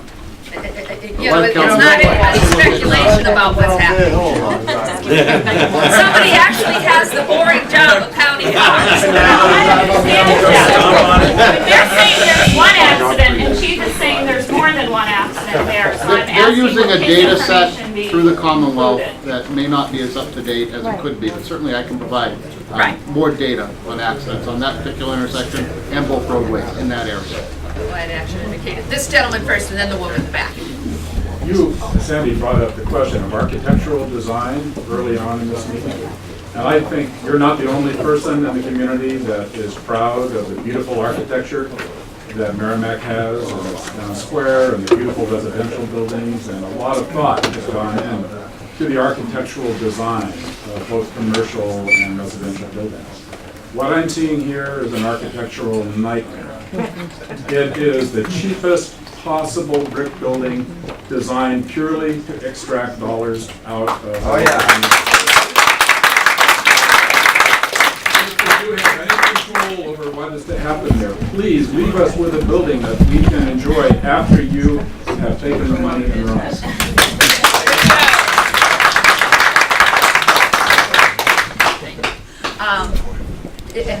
Did you, yes, I have an apology The next. question I have, it's apparent that so many of us were totally unaware that this was even in the planning stages. At what point were you approached with this, had a meeting with, or about this new development? And are any of the minutes from those meetings published? Did you publish at the beginning of this stage? All of our formal, just an answer to your questions about the minutes. I mean, all of our minutes are on the town website. This is the first formal meeting. As I had tried to clarify earlier, there had been, applicants can not come to us at all before this stage of the game. They can just come, fill out the application for a site plan review, special permit, definitive plan for a subdivision, ever what it is. Well, I guess they have to do a preliminary plan for a subdivision first. But just typically, there's a few informal conversations first, in which they're just trying to get some sense of what are the kind of parameters they're not aware of. It isn't until we get to this stage that we have anything really concrete to deal with. But check the town website, the minute, it'll be in the minutes for what, but it's been minimal, very minimal discussion that has happened to date prior to tonight. Bar the zoning board meeting of 2 weeks ago, this is the actual, planning meeting? This is the planning board. Well, site plan review in this case, yes. Well, we are the planning board. Yeah. Okay. So then the other question I have is, at what point do we as citizens or residents of Merrimack have a chance to inform you that obviously none of us want this built here? What recourse? Well, that's where you run into what I was trying to explain at the beginning. It isn't, this is an allowable use for the property. It isn't that the residents get, it's just like any other parcel of property in town. You don't get to vote on whether or not any particular thing happens. What you do is at town meeting, you vote on zoning bylaws, and that states what can and cannot happen in different zones in town. But it isn't, when it complies with zoning bylaws, that's what our job is, to make sure that it complies with the zoning bylaws, and as long as it complies with the zoning bylaws, then that's what our guidance is. It's the zoning bylaws that town meeting has voted that gives us the guidance on how we decide. According to your voting bylaws, it states very succinctly, no big box stores. Right, and then if you read the next section, and I'll turn to the people who are experts in the field, but I know that had come up. And I had always heard that big box stores were 20,000 square feet or more. But if you look at our zoning bylaw, so in 9.1 it says avoid big box, in quotes, developments. In 9.2 it says retail businesses or service buildings up to 25,000 square feet of floor space are permitted. It's talking about big boxes being more than 20 or 25,000 square feet of space. This is 9100. But if they liken themselves to Walmart, I mean, really. Right, but I'm just saying by definition, that's what big box is. And our zoning bylaws are very clear that it's permitted to do something that is under 25,000 square feet. Okay. How does having this be built in Merrimack, how does this enhance the community? Is that of any importance to you at all? Well, it's certainly important to us as a board and as residents of town, but it isn't as if we can just go by our feelings. We have to follow the zoning bylaw. Like Well, I said, but then, we're not a business review process. We review the documents that are given us, we review the bylaws and say, okay, they didn't do this, they need to do that. okay, We can't tell them not to come here. all right, and those bylaws are sort of across the board Massachusetts or just specific? No, This town. they're specific to this town. Merrimac. Every single thing that's in here was They're voted all at town voted on. meeting. Okay, I know this is a ridiculous question, but so if Joe Smith decided to open up a sex shop and put it right there, would that be Our zoned? zoning bylaws say we cannot prohibit adult use entertainment, but we can zone it. And we zoned it that it be in the office light industrial, which is not this zone. Okay, but then, all right. Right. And why would you not allow that to be zoned for that property, just out of curiosity? It was decided that another zone was a better place.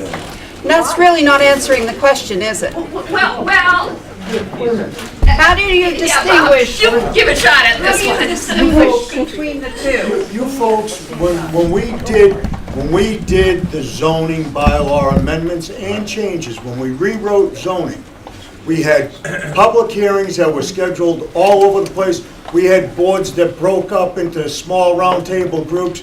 We did what was directed by the residents that participated with this. Right. This isn't something this board dreamt up and voted in. This was all voted in by the town residents of Merrimac.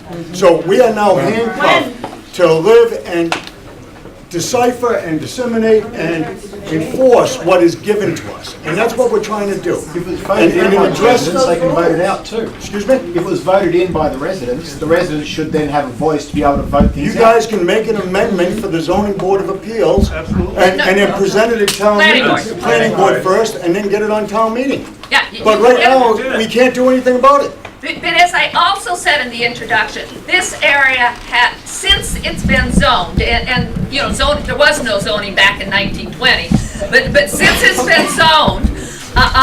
been zoned commercial. This could have always gone into this spot. It used to be 9 lots before it became 1 lot. In the old zoning, there was 9 commercial lots there. There would have been 9 individual units there. Wow. Nice trip. Yes, sir, I'll go to the guy farthest in the back. What's the planning board going to do to enforce everything? Because to be quite candid and frank, I live on Lakewoods Drive. You guys haven't done squat. We have a developer that's almost gone bankrupt. We got a neighborhood of houses that are 500 to $1 million, and nobody does anything to enforce it. How are you going to enforce it to these people when you can't even handle one He's developer? not done yet, is he?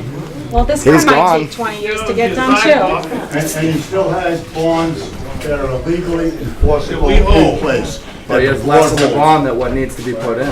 Excuse me? There's less in the bond than what needs to be put in. There's problems with the sewer, there's multitudes of problems on the street. That's what's going to happen here. Yeah. Totally disagree. There's an open position on the board if you want to take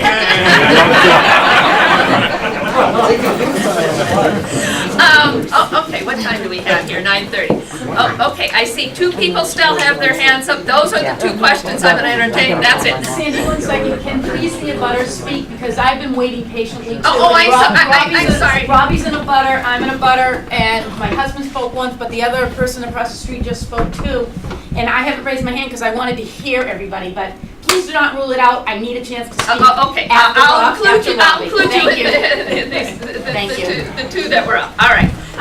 I just had a question about the signage, and, you know, is there a separate sign with lighting and all that? If you could explain how that, and how tall is the signage if it's separate from the building? Good, we haven't addressed that yet. The signage is actually handled by a separate company than us. Dollar General has their own sign company, and they will come in and permit that separately from us. But on this, you can see what's going to be on the building. That's proposed on the building. It's channel letters. There is also, depending on what your ordinance is regarding signs, it's either a monument sign or a pole sign. I don't know if you allow pole signs at this location or not. No. Okay. So it's an 8-foot tall monument sign. It'll be brick to match the building, and it'll say Dollar General.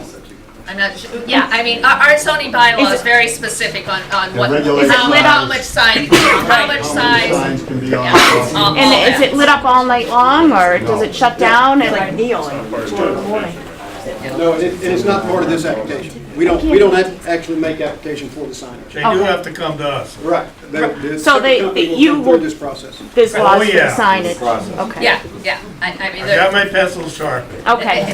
there's all sorts of, we frankly, it's pretty minimal as far as what's allowed for signage. I mean, I think that businesses would be inclined to want something more than what our zoning allows. Okay. Okay, yes. I'm in a butter as well on the northeast corner where the lowest part of the land is there. Probably 50% of that eastern boundary is my property. And I have quite a few issues with the drainage that's been proposed here, but the original plan I saw, you had a retention area in the very northeast corner, and now it's been moved over, and the grade of that whole property essentially goes off to that northeast corner.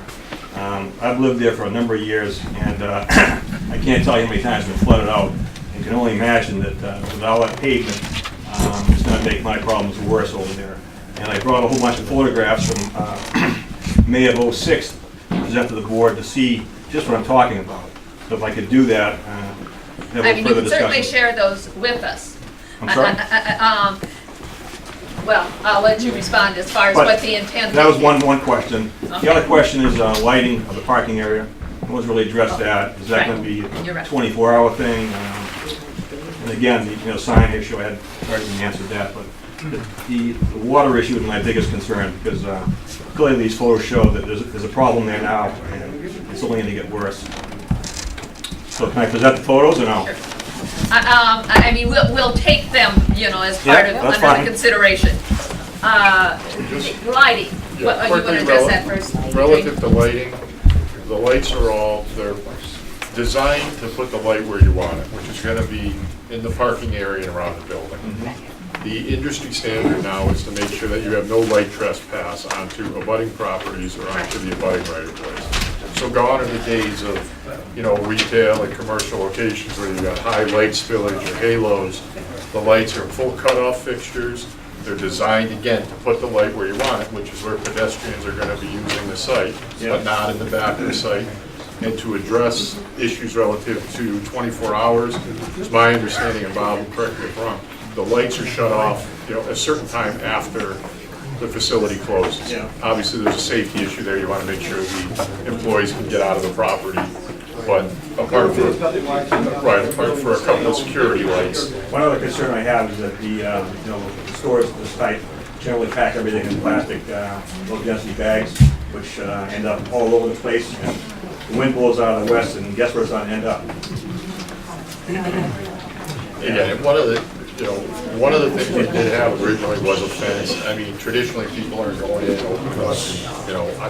I think most people are like myself. They pride themselves on not littering. I certainly understand. But you are it going does to generate a lot of trash. You go to those places and you see that. Certainly. One of the things we can do is if, again, the abutters feel more comfortable with this, we can add fencing around the perimeter of the property that will help collect some of that trash from trespassing onto abutting properties. Can I just point out one thing to the board here, that the photographs, I don't know they got to. One photo here. This photo here is directly within it. Area there is where our old garden was. Clearly the ducks were there, moved in. They don't move in an overnight puddle. I heard the gentleman testify that the early years, the water would dissipate in 8 hours. I had standing water in my field for over 2.5 weeks. I was pumping water on my basement for over 5 weeks. So that's my big concern. Well, David, I mean, part of what you take into consideration is the soils and how able the water is to permeate down through and how quickly it will, right? And just to show you, I mean, the plans that are certainly available at the town clerk's office for things, but just for lighting, this is an illumination study that shows you can't see it from there at all, but it shows you how much dispersing of light there's going to be at all points around the property, so you can take a look at that. But yes, they have to meet the standards of the field there. I forgot. The fencing. I'm thinking why we didn't like the fence, because I think it was chain link. Well, I mean, I guess I'm interested in hearing it as a resident of the area. Well, I guess for the immediate abutters, you know, we thought that the aprovites are usually the direction it goes because they both are somewhat impermeable if they grow close enough together and they provide that natural screening. I don't care to see bags caught in the fence or the aprovites, but you know, you were open to what the residents think. Is fencing better, or the? We're absolutely open to whatever is recommended by the adjacent property owners. Yeah, and I really do mean the adjacent property owners. You know, what you think is going to be best for you. I think a fence and trees are good for me. Both. Yeah. Maybe a fence and the trees, blocking the fence, I'm looking at my backyard. I'm the north of Florida. Okay. Thank you for your input. And yes, you had asked to speak. I'm Bonnie Katsakos. I've lived in town all my life, and I bought 90 East Main Street, which is abutting, that's my house right there. I'll show you. This is my house here, okay? Then we particularly want to hear from you. So yes, I am a two-story house, which is written right there. So I am concerned about the lighting and the things that Robbie talked about, who is beside me. I love Skips, I always have. I worked there when I was 16. My mother worked there, so it goes back years. I have 4 children I've raised here. I have grandchildren now that I raised here, and now look what I get beside my house. I'm loving it. I've accepted it now because I've sat here and listened to everybody talk. I know you guys are all on my side. I know it. But they're gonna put it in. It's gonna happen. So I'm concerned. I'm gonna look out my bedroom window and I'm gonna see a lit up driveway. And I'm gonna see 18-wheelers, which I see every day because I run the schools. I'm the food director. I see these trucks coming in. I'm gonna hear this. I've also been an EMT for many years in the town of Merrimack. I know how many accidents I've, gone to on that corner, Bear Hill and 110. And my big trees that were in my yard, that people came around that crazy corner and smashed into my trees. Thank God those trees were there. It would have been my living room.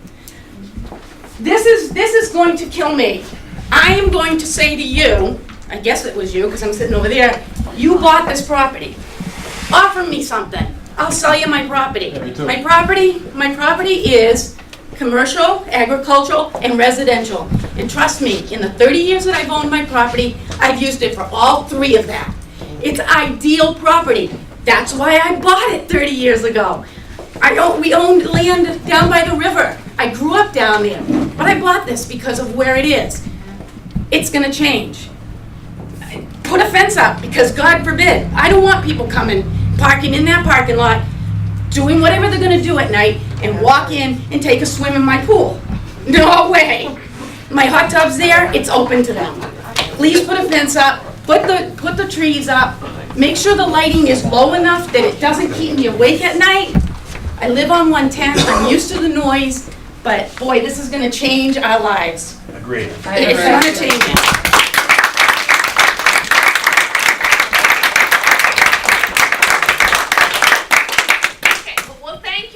For your comments, as I had said, it isn't as if there won't be further opportunity to respond to things, but this is it for tonight. We've got to move on to our other agenda items that we still have.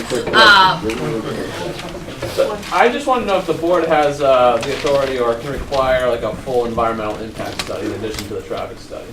The stormwater management, really, I mean, that's the type of environment thing that in fact, and the other more aesthetic, intangible kind of things, no, we have no capacity to study that. It's the stormwater management that really is studying what's impacting, the greater environmental impact to the community itself and just simply to our world. And Lake Habitat. Yeah. So what's the next step in this process? Well, we'll be setting another date.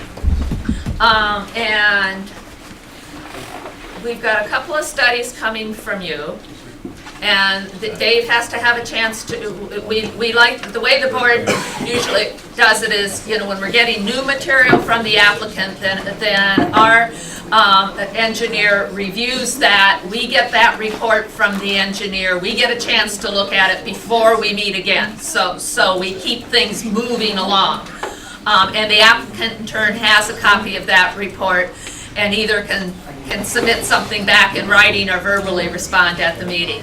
So we need to figure out where we're at as far as when you think you're going to be able to get reports to Dave, and then what his schedule is to get a response back. Communications, we need to figure out time frame for doing the traffic study. Any other questions that you ask, we'll send that information to you. As well as some different design options that you're gonna come back with. Think about the one slope.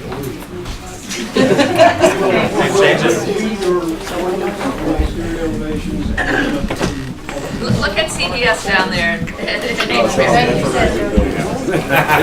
an ugly building. That's not bad. That's another one they So I think the answer I'm getting. How much advance do you need? That's a nice Well, I think we actually specify that as far as Dave needs at least, you have to get it to him at least 2 weeks, that he has at least 2 weeks to work on it, then he has a turn, that he can work on it, get it back to us, so we have it. Maybe we could, or maybe the board could direct these gentlemen to view something which, in my mind, was a great success for this board in site plan review, was the recent completion of Dr. St. Germain's building. Now, that was something that we took that fit in with the community that we thought was a nice design. Something along those lines, look at that type of a building, look at what the architecture was there, to get a little bit more in line with what the butters with I don't know if you need to say, but yes, that's very nice.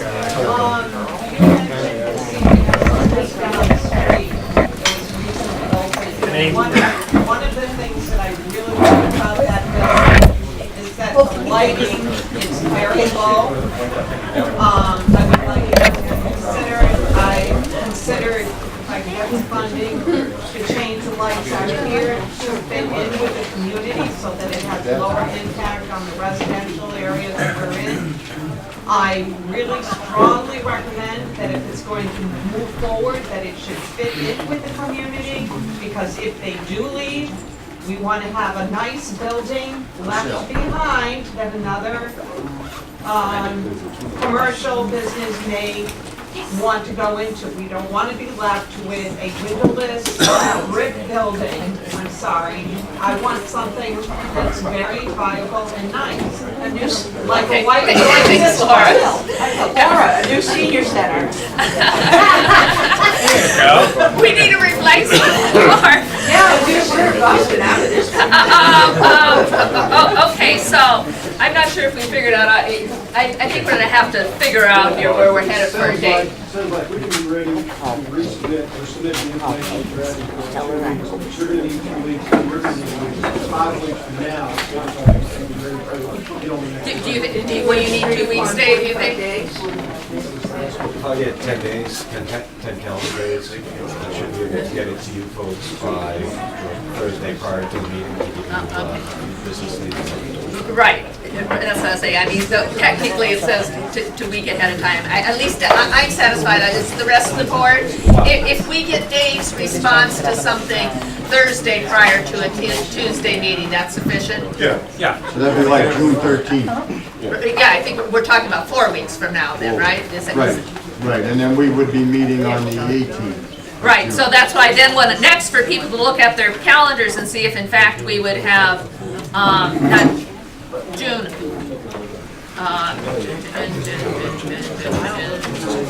That's, yeah, right, you can't be right there. 28, 4, 2nd, 11. No, 4 weeks would be the 11th. 18th. Put a roof on it. 18th. It's the 18th, but if he submits them to us on the... Right, oh, that's why you're giving me a Thursday date. 13th. Yeah, so coming up with today, so if this board meets on June 18th, we have full body. I don't know. When are we gonna have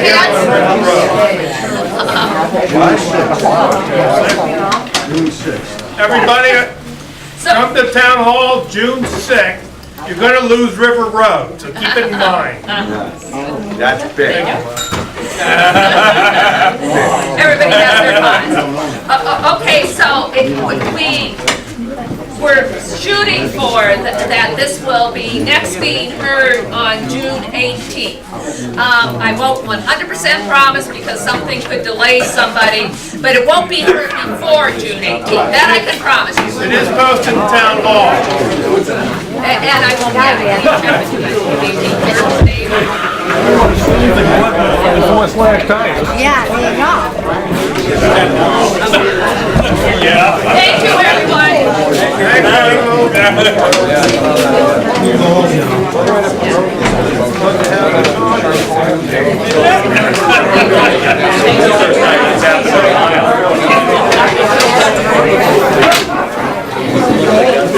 Have a good evening.